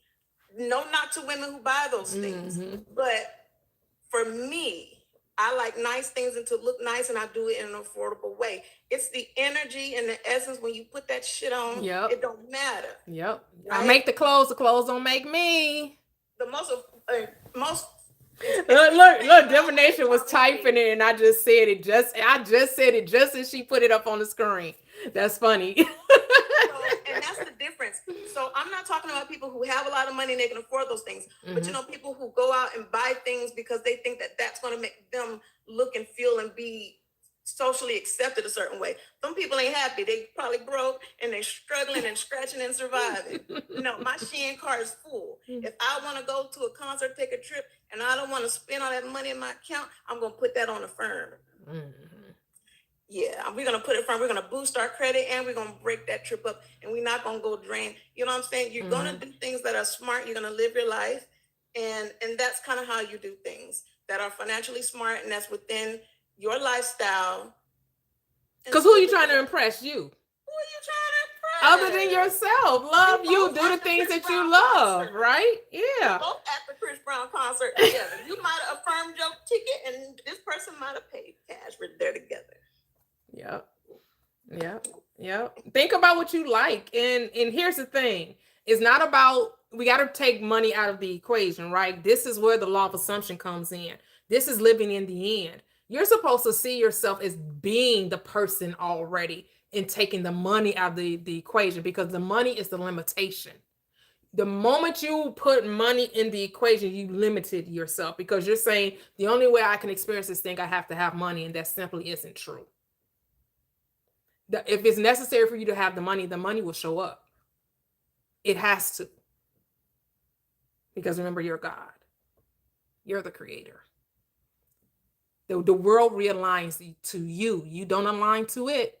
All the people telling you how you got to get in alignment, you got to get in. No, if you're God, you're commanding reality to shift itself to you. You're not trying to, be all discombobulated trying to match the world. No. The world conforms to you. It always confirms you.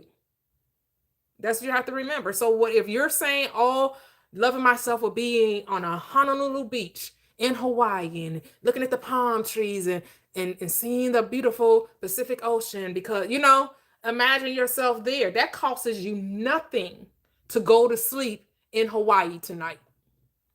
It don't cost you nothing but attention. But for some people, that's a high price to pay. They don't want to pay to focus. Costs too much. Costs too much to pay attention. That price is way too steep for some folks. That's why you get to stay just exactly where you at. And another thing, another good way to show yourself self-love, and I'm gonna be quiet. When you're on social media. No, we having a conversation, girl, anytime. I think Big Mama wanted to jump in. Okay. But if you're on social media and you engage in a lot of social media, don't watch other people's stuff too much. Watch yourself. If you post on your stories and stuff, watch your own story. Be like, girl, you was cute today. Look at that. I know that's right. Don't get too. Because I listen to my own videos. I be like, oh, girl, you ate that. You ate that message. Oh my goodness. Let me listen to that man. I mean, I listen to my own messages. I be like, big yourself. Oh, you said that, Toya. Girl, teach, girl. You dropped it on them. Oh my goodness. Yes. Because I can listen to myself. Some people are like, I can't. No, I can listen to myself. I watch me. That's good. I listen to myself. That's really good. As soon as I be watching your videos, I get to my part. I cut it off. Do you? Let me get past me. I watch me. But I'm like, ooh. I think that's, comparison, social media, it can get kind of like crazy. Take care of your algorithm. If there's a lot of negativity, make sure you are in control of what is on your algorithms. You got too many gossip blogs, too many negative stuff. Unfollow, take care of what's in your algorithm. It's okay to unfollow that friend that's posting negative shade all day. I unfollowed a few already. If they talking about Trump all day, unfollow.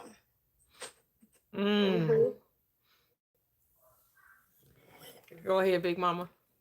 Okay, and just to chime in a little bit, I was also going to say, you can't be too addicted to advice as well, because people are going to tell you what's true for them. If you want something, you want something. If you want it specifically, you want that specifically, and you can have that. But the more that you,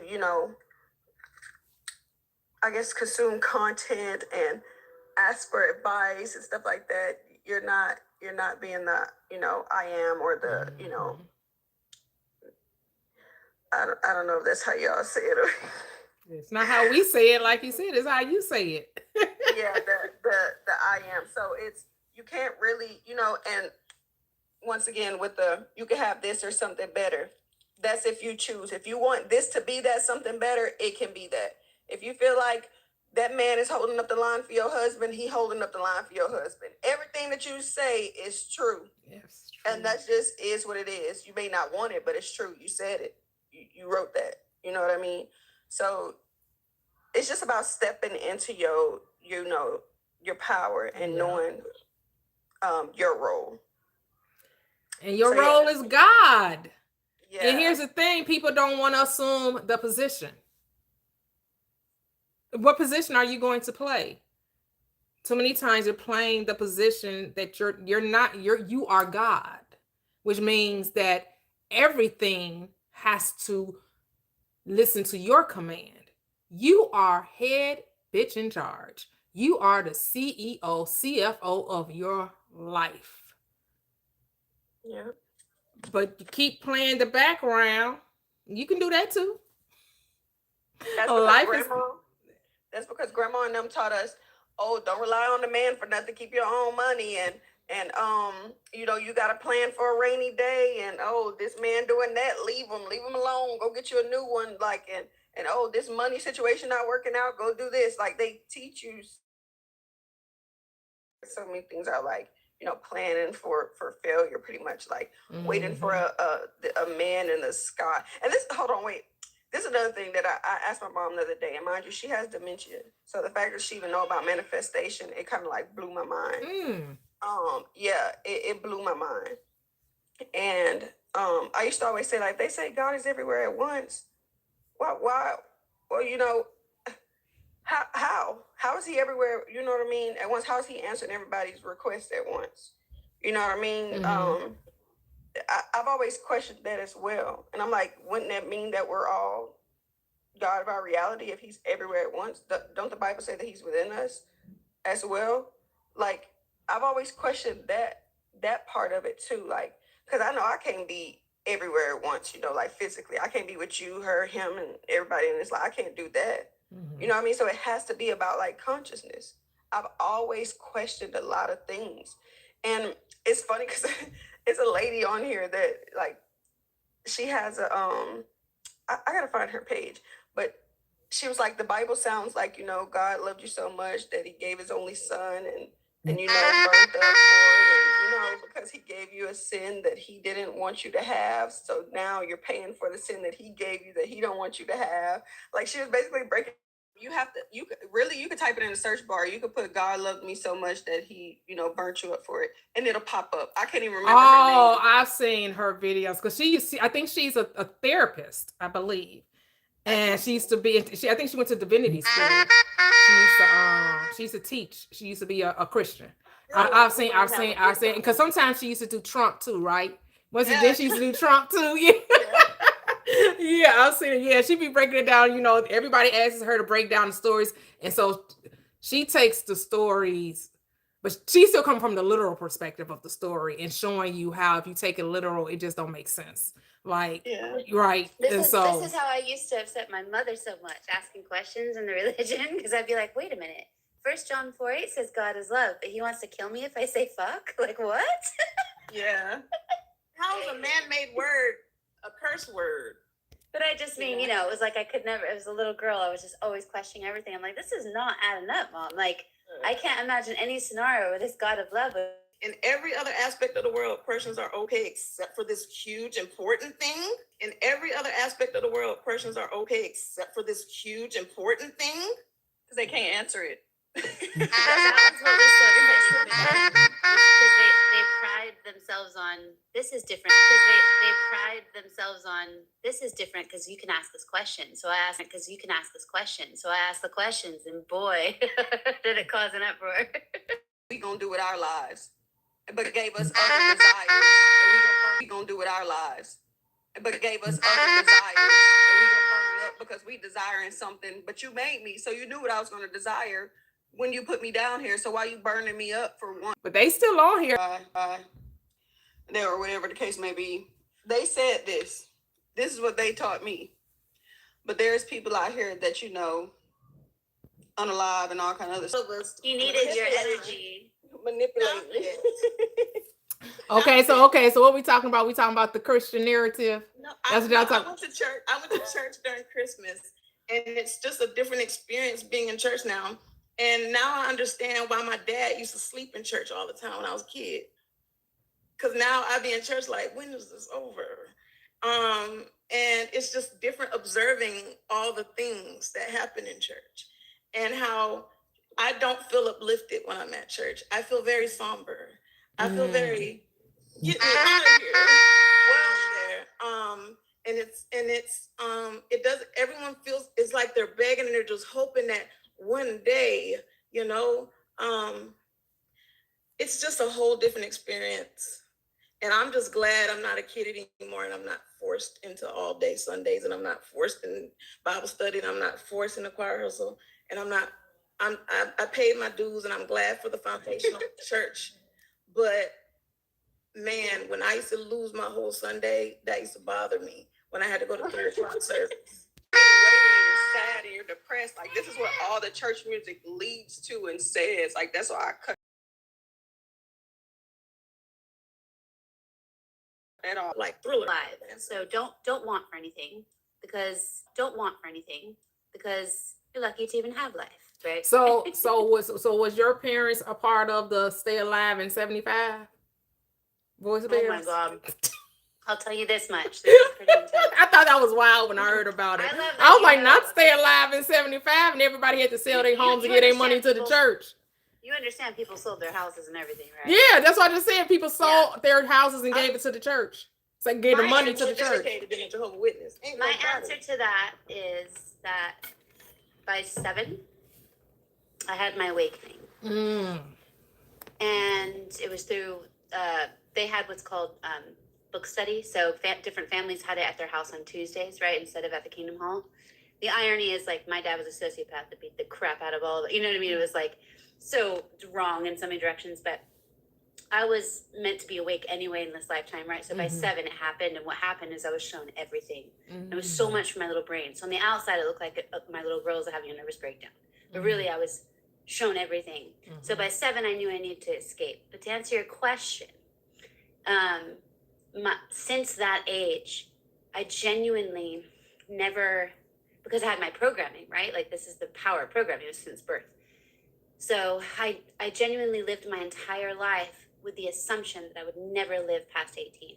And this is my biggest struggle, is I feel it's like even sharing on here, it's why I don't consume content or anything like that. It's like, because it's so nuanced. Everyone is so nuanced, right? So my thing is my programming, my identity was based on never preparing for a future, right? So money falls into that. It's a huge aspect, right? It's like there would be no life because I can't follow your rules. I can't. And then I had my own relationship with, like, Jesus specifically, right? Because we were so abused that, like, if I didn't have Jesus, I don't even know what I would do, right? The Christ consciousness was alive in me.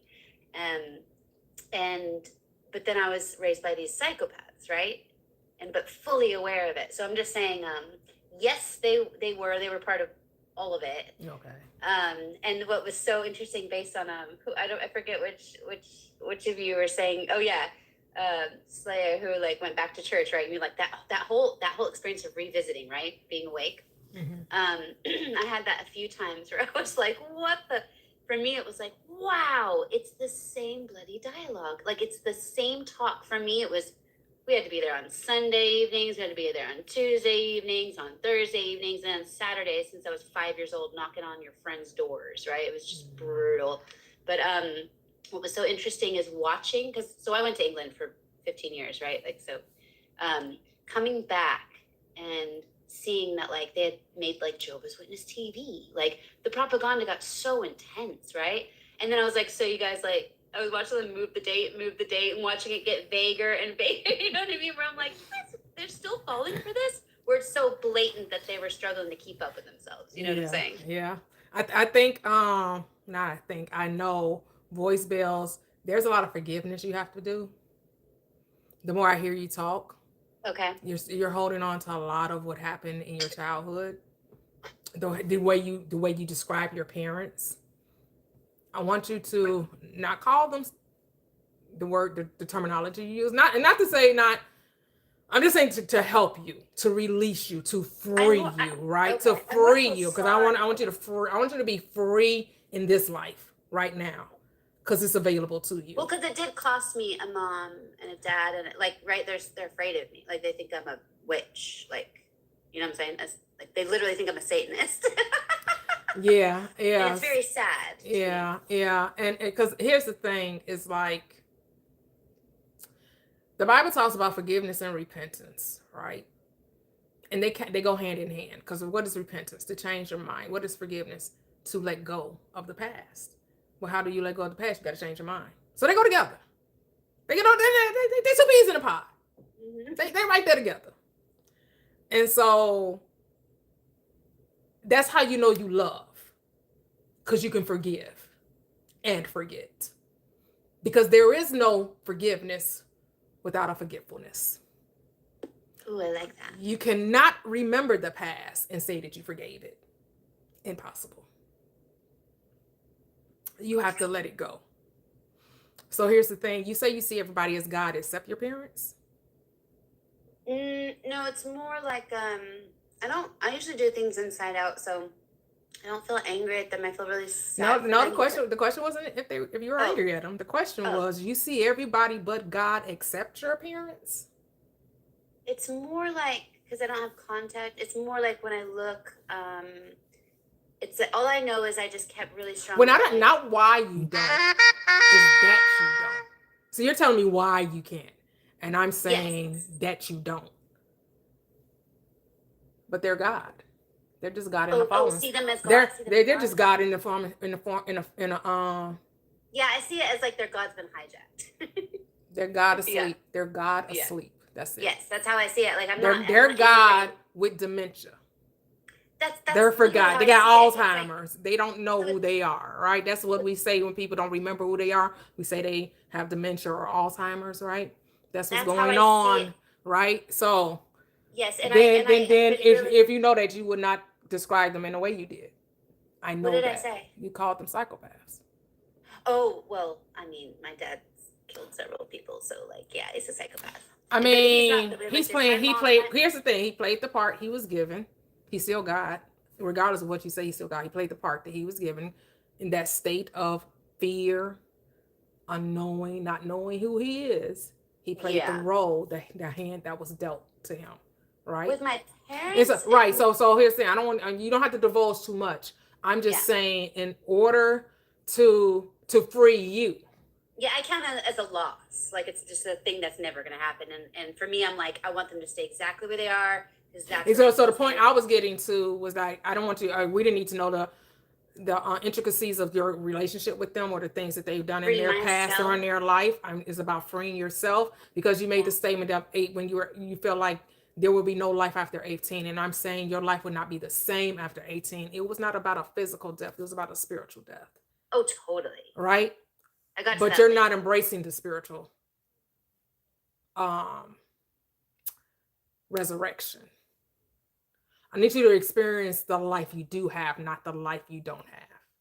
Would you believe me if I told you that it's happened several times? And then this, what is that sound? Oh, I told you I was doing a transaction, so I keep getting Are you making notifications. money right now? Yes, Wait, yes. let me get a straw.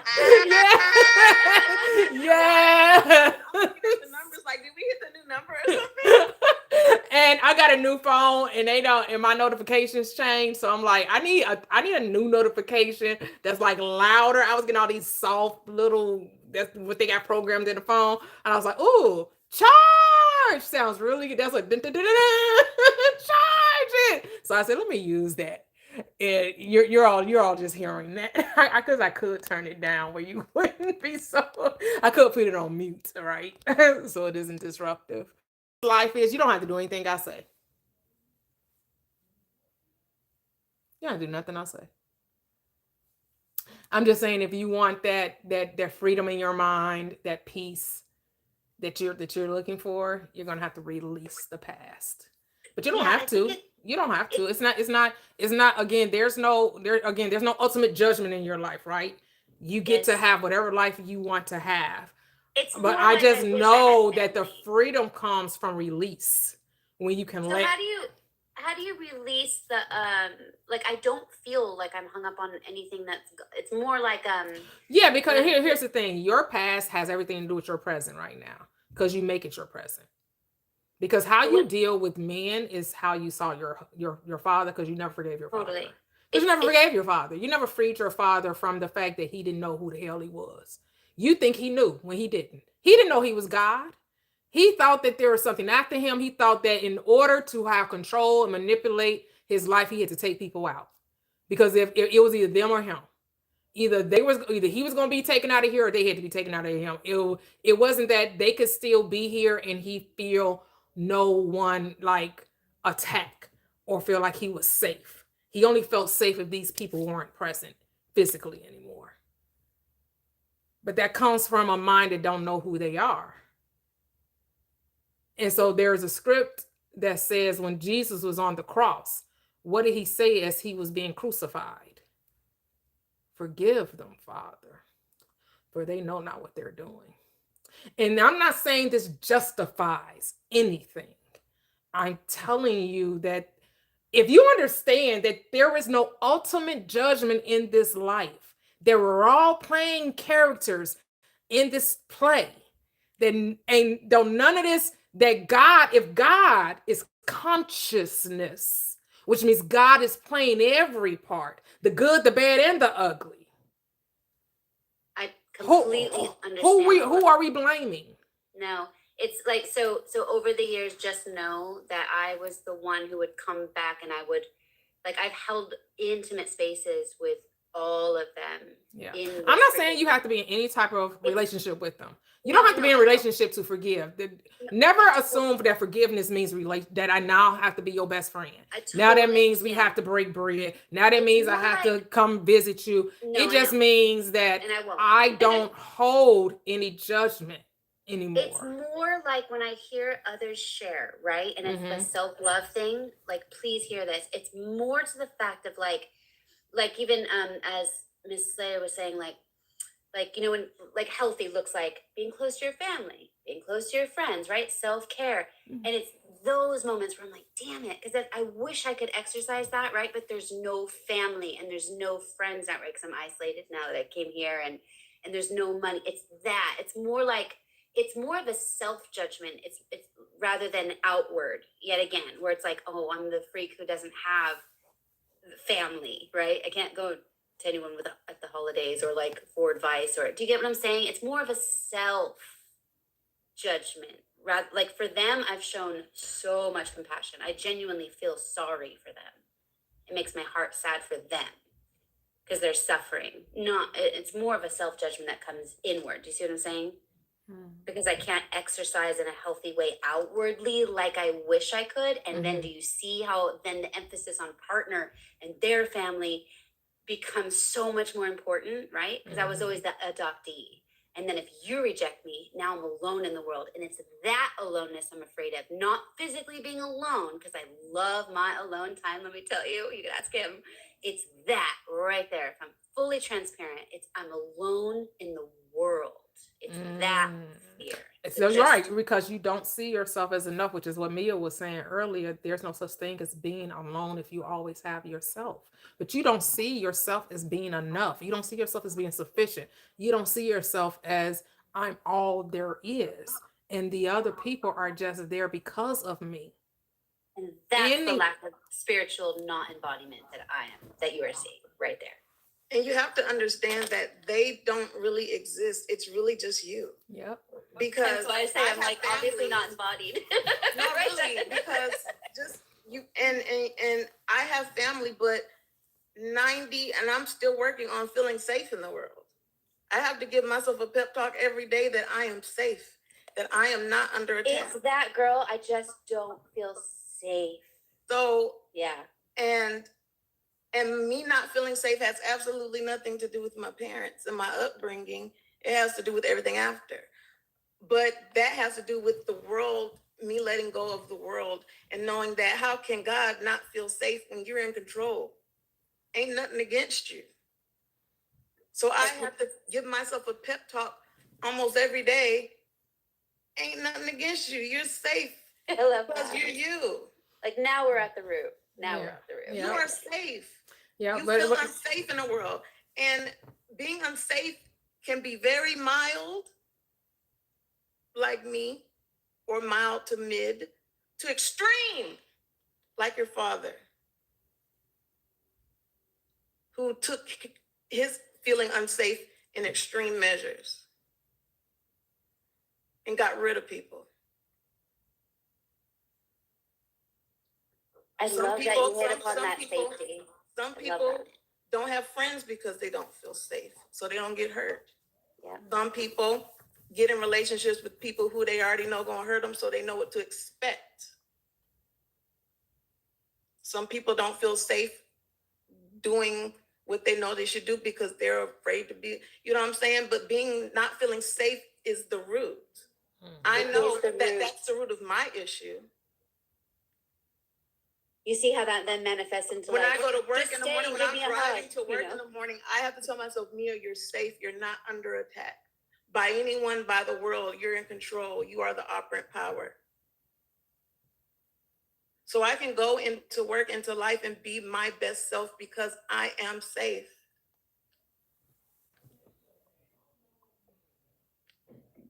I love that we hit upon that. That's beautiful. And then thank you for the Just like the last incident on the live, I didn't feel safe. That was a reaction to me not feeling safe. Okay? So you have to know that you are safe. You ain't no, who gonna do something to you? Yeah, we understand everybody is different levels of accountability. And so, we can't make someone take accountability, right? We can talk till our heads fall off. Right. What I don't want to keep doing is having this conversation about fighting for limitations. Because guess what you do? You get to have them. I'm not trying to take away your limitations. You get to keep them. So if every time I say something, you got to butt in, keep it. That's where the conversation has to end.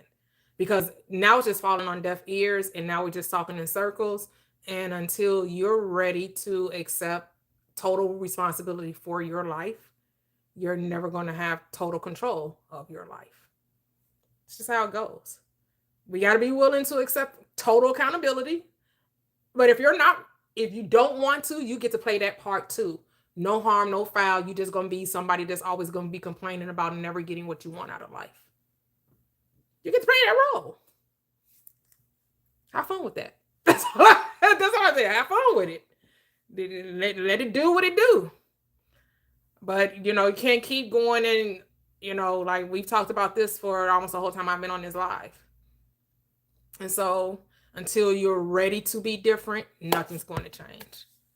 And what I've come to realize, some people just ain't ready to be different. And that's okay. Because I'm not here to change nobody. I'm here to tell you what the law says. You either have to apply it or not. Those are your options. I get to apply the law or I don't. Or I get to limit myself. So you either unlimit yourself or you keep operating in limitation. Yep, accountability is the highest form of self-love. Yep. That's it. So, but I know sometimes that's a bridge too far for a lot of people. I'm not ready to, I have to have someone to blame. I have to have a scapegoat. I have to keep my devils. So people want to keep their devils.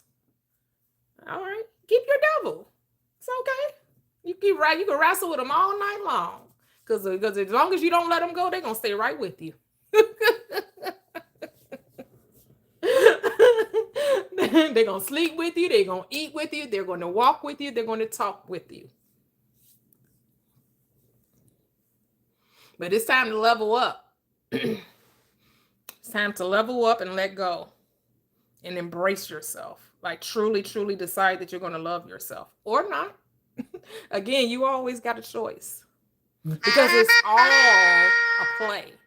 It's all imagination.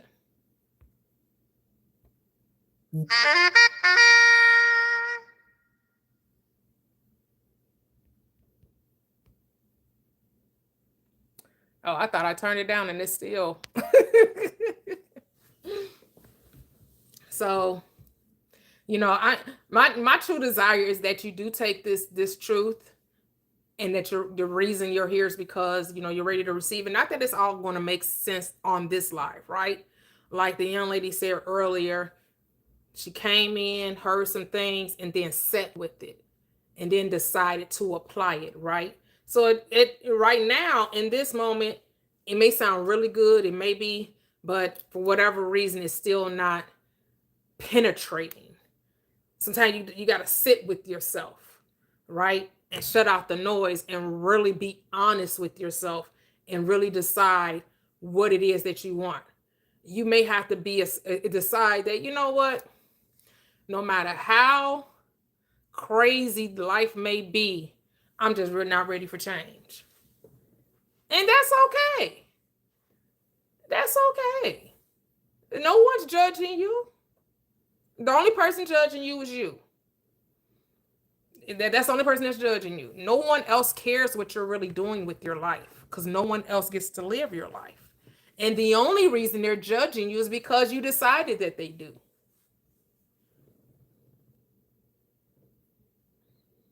Yep. Oh, she said it got louder. That's crazy. Actually, let me see. Maybe I turned down the wrong. You know what? Yeah. You know what? I turned down. I think I turned down the volume on my phone and not the notifications. That's what it was. I was turning down the wrong thing. Turning down the volume and not the notifications. We are so powerful.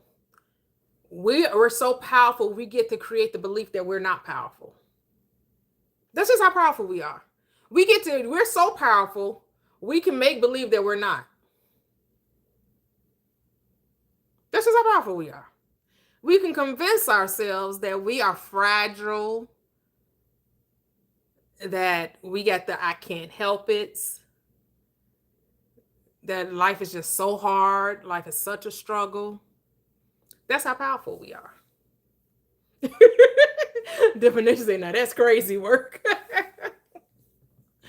It usually comes from a place of being unaware, of not knowing, of not being a deliberate or conscious creator. But this is the whole purpose of awakening, so that you become a conscious creator, that you're not doing stuff all willy-nilly, that you're not, as Reverend Ike say, being stinking with your thinking, or Abraham Hicks would say, being a lazy thinker.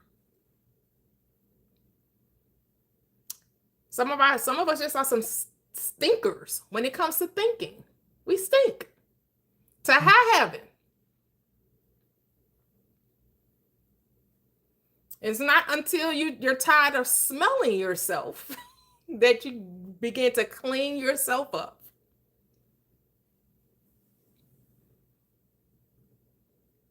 So it's all on you. The ball is in your court, but you don't have to do anything. There's nothing that you have to do.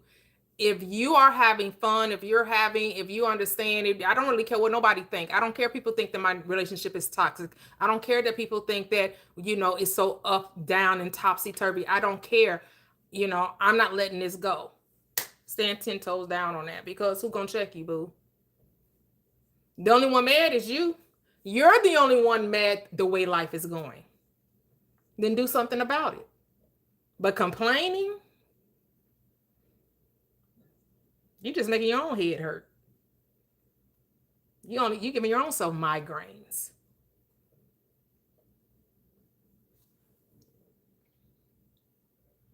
Oh, thanks for coming, Mia. I always appreciate you.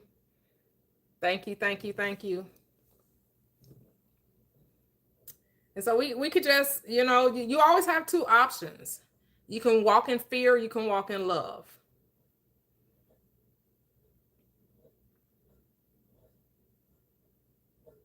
And it's okay to say, yes, I'm really scared. I'm shit scared. I'm really, really scared. I really don't know what's on the other side. When you can truly know, because you get to write the script. So what do you mean you don't know? You actually do know. You actually can know, because you're the producer of the play, and you're the writer of the play. You're the director of the play, and you're starring in the play. So what do you mean you don't know? You're choosing not to know. You're choosing to be ignorant. That's a choice. Because it's all you. Actually, you do know. You do know if you keep doing what you're doing, you're going to keep getting what you're getting. And then you do know that if you change what you're doing, then the things that in your life are going to change.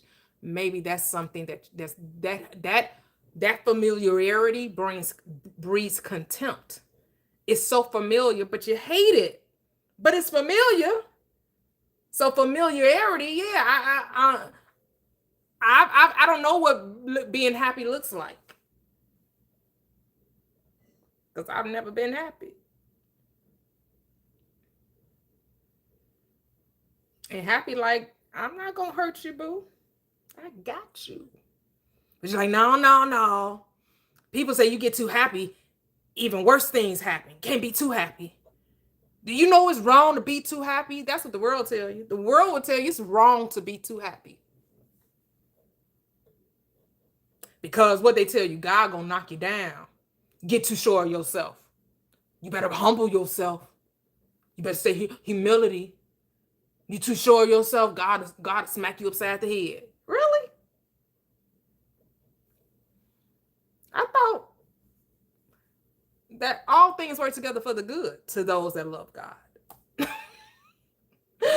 And I would think being happy would be loving God. So, like, what make that make sense? But that's how it be.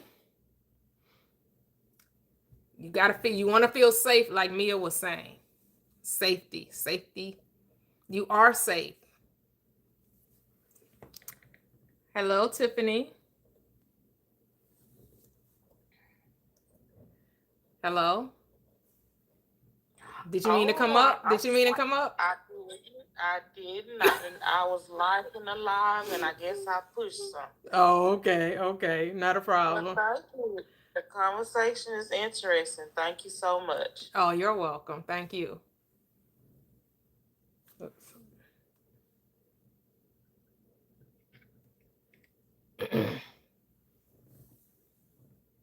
Yep, getting too big for your bridges. Yep. Yep, that's it.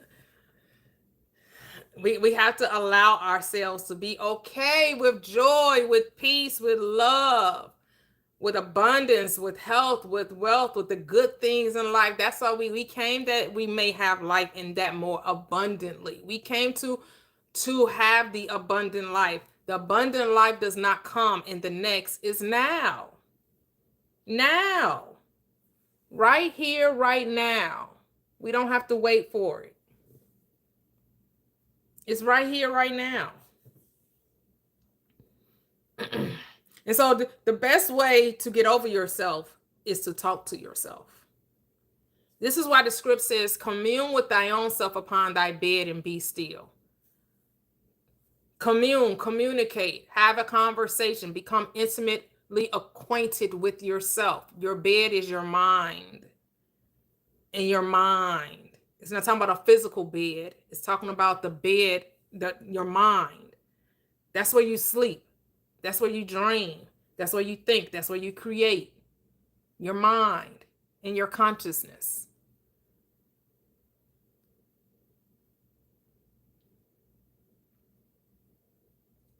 So who is this? Let's see. That's an interesting. What it do to you? Hello?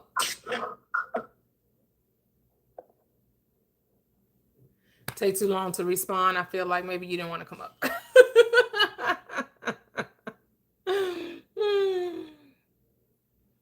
So, say that's a kid. Yeah, I need you to comment before I bring you back up. What did you want to talk about? What it do to you? Someone thinks you're a kid. How old are you? Can you type in the chat what you would like to talk about?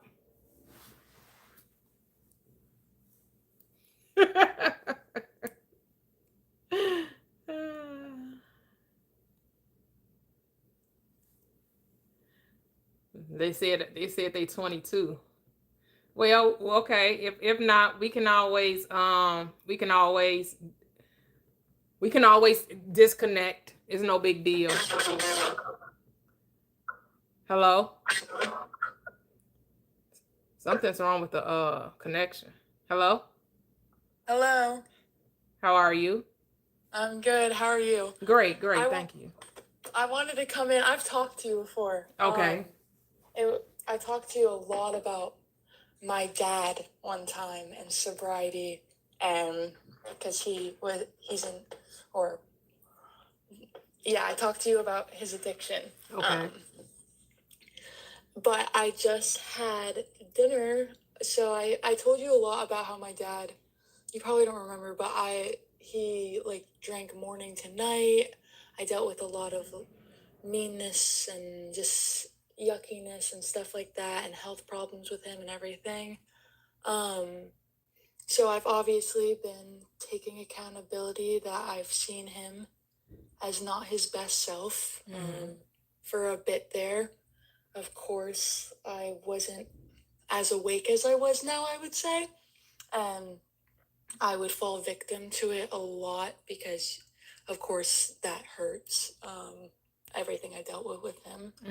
But I've been seeing him in a different light, and I just had dinner with a sober dad, so that's cool. Oh, nice. He isn't like completely sober, but I haven't had dinner with him when he's sober in so long. Wow, that's beautiful. Yeah. So I guess I just wanted to come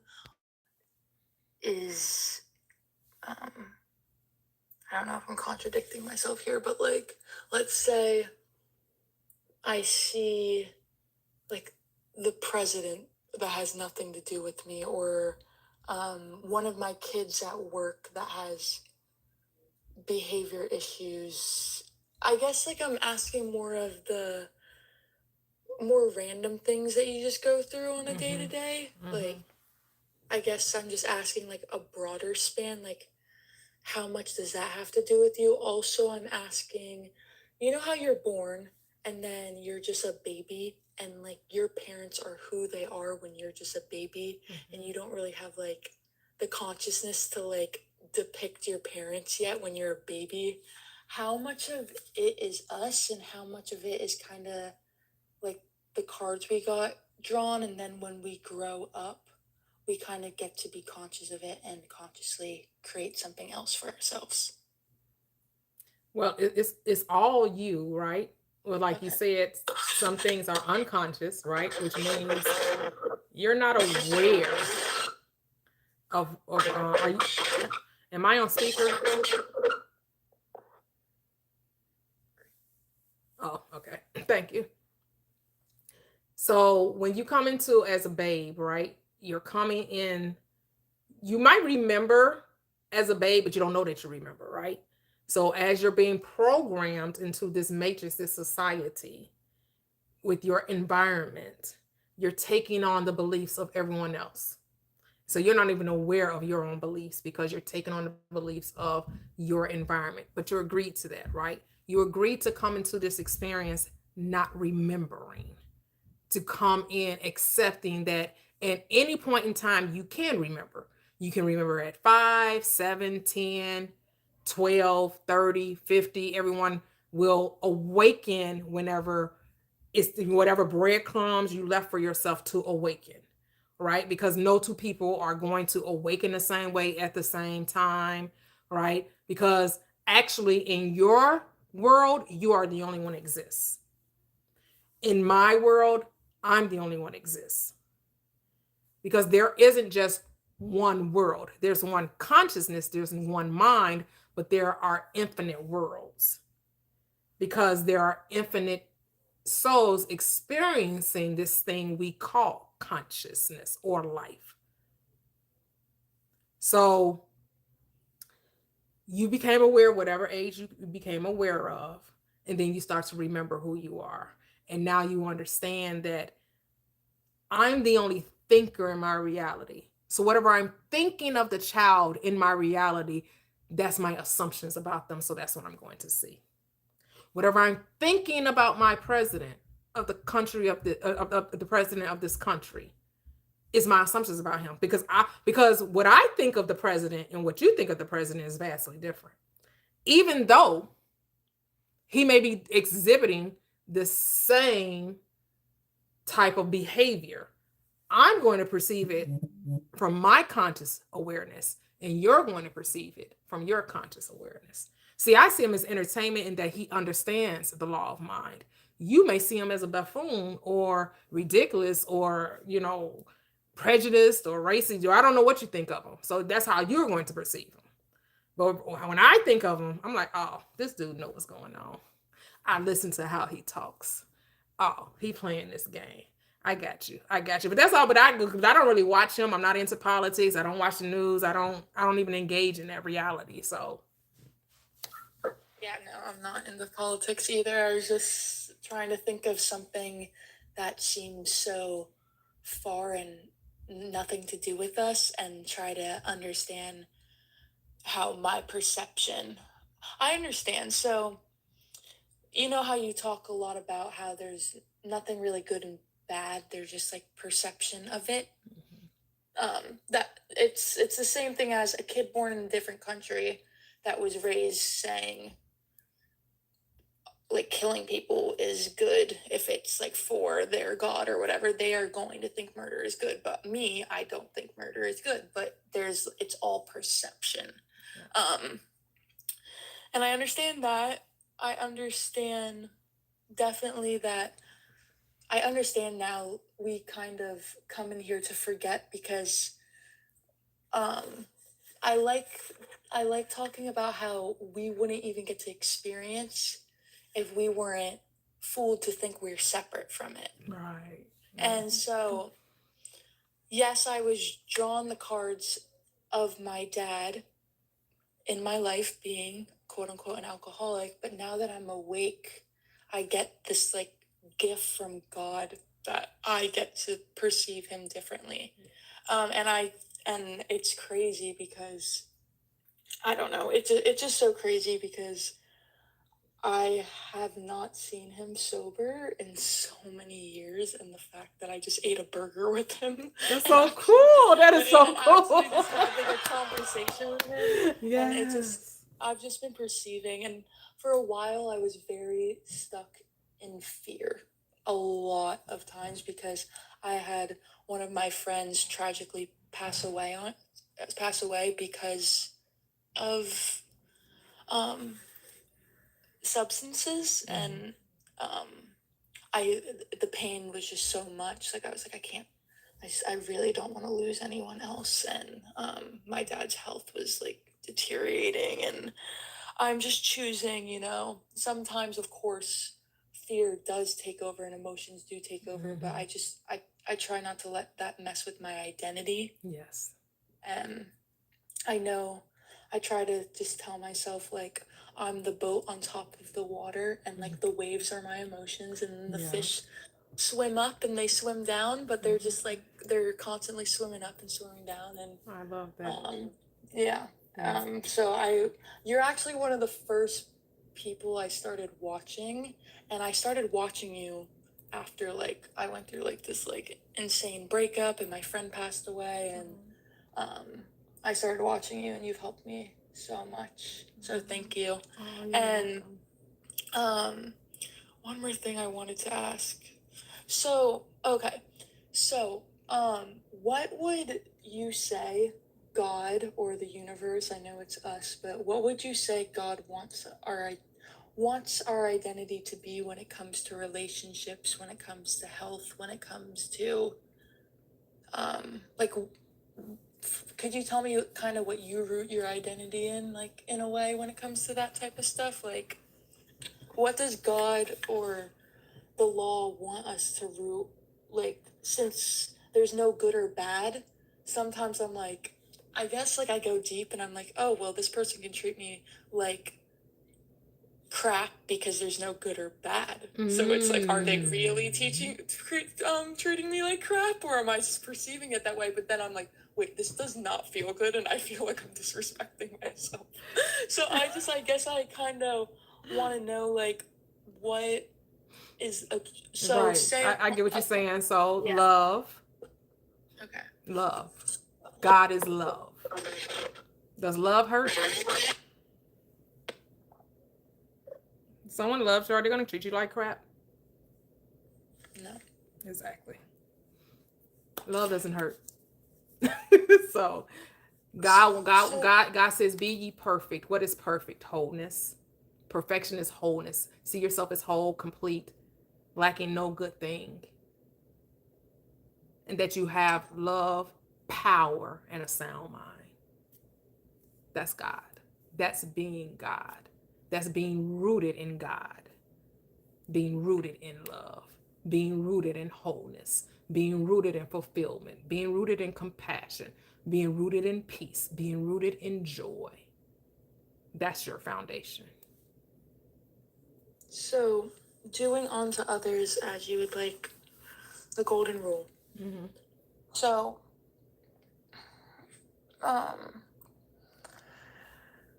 say I'm not really into the SP stuff, but I'm just going to use this as an example. Mm-hmm. Say someone wants somebody and that somebody's in a relationship. Would that be like not out of love if you're trying to have somebody that's already seems to be happy in a different relationship, I guess? Or is it, well, they're me and I desire them, so I just have them? If that makes sense. It makes sense because it happens all the time, right? Yeah. But here's the thing. There are infinite potentialities and there are parallel realities, right? So yes, in your reality, you can end up with a man. In their reality, they end up with the man. You're both right. Okay, I got you. So it's just, okay, well, everyone's me in my reality, so I want this person in my reality so I can have them. It's crazy because I was right. I mean, that's not something I would personally. That's not something it's too many people in the world where I have to feel like I have to take something from someone else. Yeah, but since there is no rules to the game, there's no law. You're the law. Yeah. You get to create your reality. I guess I'm not really, that's not something I would choose to do, but I obviously being somebody that sits on these lives, I hear a lot of people, oh, well, third party, blah, blah, blah, blah, blah. And I'm like, when does it like come to, oh, well, why would you want to take that person from another person and then maybe someone could get hurt, but I guess everyone's you. So it's, if you decide that person's not going to get hurt and I get to be happy with this person, I guess everyone's you. So. I mean, here's the thing. Remember I said in love.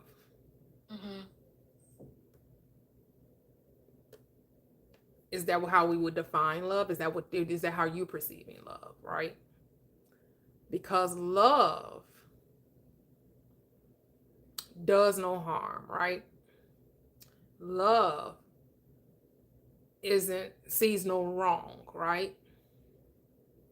So when I know I'm God, I know I don't have to take anything. I command all things, right? Yes. And so we keep wanting to look for wrongness, right? Like you said, we keep going to say, well, I'm taking this from this person and I'm intervening on their happiness and I'm doing it. It's like it's so much at play because it's just you and your reality, right? It's just you. And everyone and everything else you're perceiving is just your own consciousness, right? So your own consciousness says, I see a happy couple. I like the guy. He's like a really good guy. I want him for myself. And I get to have him for myself because here's the thing. You're never creating by yourself. This is co-creation at its best. So there's probably some underlying thing going on with the partner of the man that you want, that she feels insecure about the marriage, that someone could have a thought that's so great to make it think that she could take the man, right? Because you're just coming to fulfill a reality that she's creating as well. But wouldn't that make others, if that makes sense? Like, it appeared that it's others, but remember, it's still your movie, it's still your role, but there has to be an agreement there, which means you're agreeing that this is an agreement that is taking place. The agreement is still with self, right? It just appears as this is someone else. It appears to be separate from you, but it's not. It just appears to be separate, but it is not separate. The person is you, right? You just have to think, well, this can also happen to me. Someone's going to come and take my man. Because what goes, right? So you may not, here's the thing. When you think something, you create it. So if you think that you can take someone's man, you think someone can take your man because you're thinking it, right? It's all about something can be taken.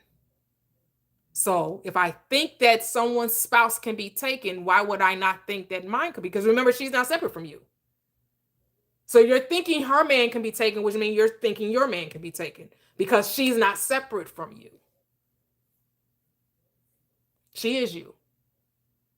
So, I mean, so these people that hop on the lives and they're like, oh, well, my SP has a third party.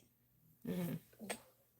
Wouldn't if a creator on this app told them, well, like if you basically what you said, like wouldn't that kind of be limiting the person, if that makes sense? How am I limiting it if I'm telling you you're thinking it, so you're creating it? No, I understand what you're saying. I'm just trying to understand other creators right now. Oh, okay. Like how they're teaching it about the third party. Right. Yeah, right. Because here's the thing. Okay. So. Because this isn't even my situation. I want to hear your point of view on it. Mm-hmm. Because I'm not, I think that my greatest love is going to come in without me having to do anything. So I don't try to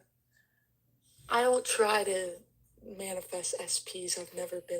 It's more trying to manifest like people. I feel you. Yeah, it's more like, yeah, because that whole manifesting the SP back, I'd be like, what? I come from the school of thought they're an X for a reason. Why do I want them back? Like what? But I get it. You understand this is the game you're playing. You understand that, well, if I can rewrite the story and I really like them and I can change the story to fit my narrative to bring them back into my reality, well then yeah, why wouldn't I do that? Because I really like them. I think they're cool. I know maybe I effed up the relationship because maybe I was being a nagger or being insecure. Right. And so, okay, well, you told me I can manifest my SP back, but I'm going to tell you, you only manifest you back. So if you're still insecure and you still, if you haven't changed, all you're doing is bringing back, manifesting the same exact experience. And that's the part that people don't get. I also think that when people do manifest their exes back, let's say, I really do. I know that you're like the creator of your reality, but I think that your body and mind remember so much with them. It's like a micromanaging thing the whole time instead of just naturally letting a greater love flow in. I think when you do manifest an ex back, a lot of the times you're thinking that they're asking someone else. Yep. They just totally miss that they're the solution.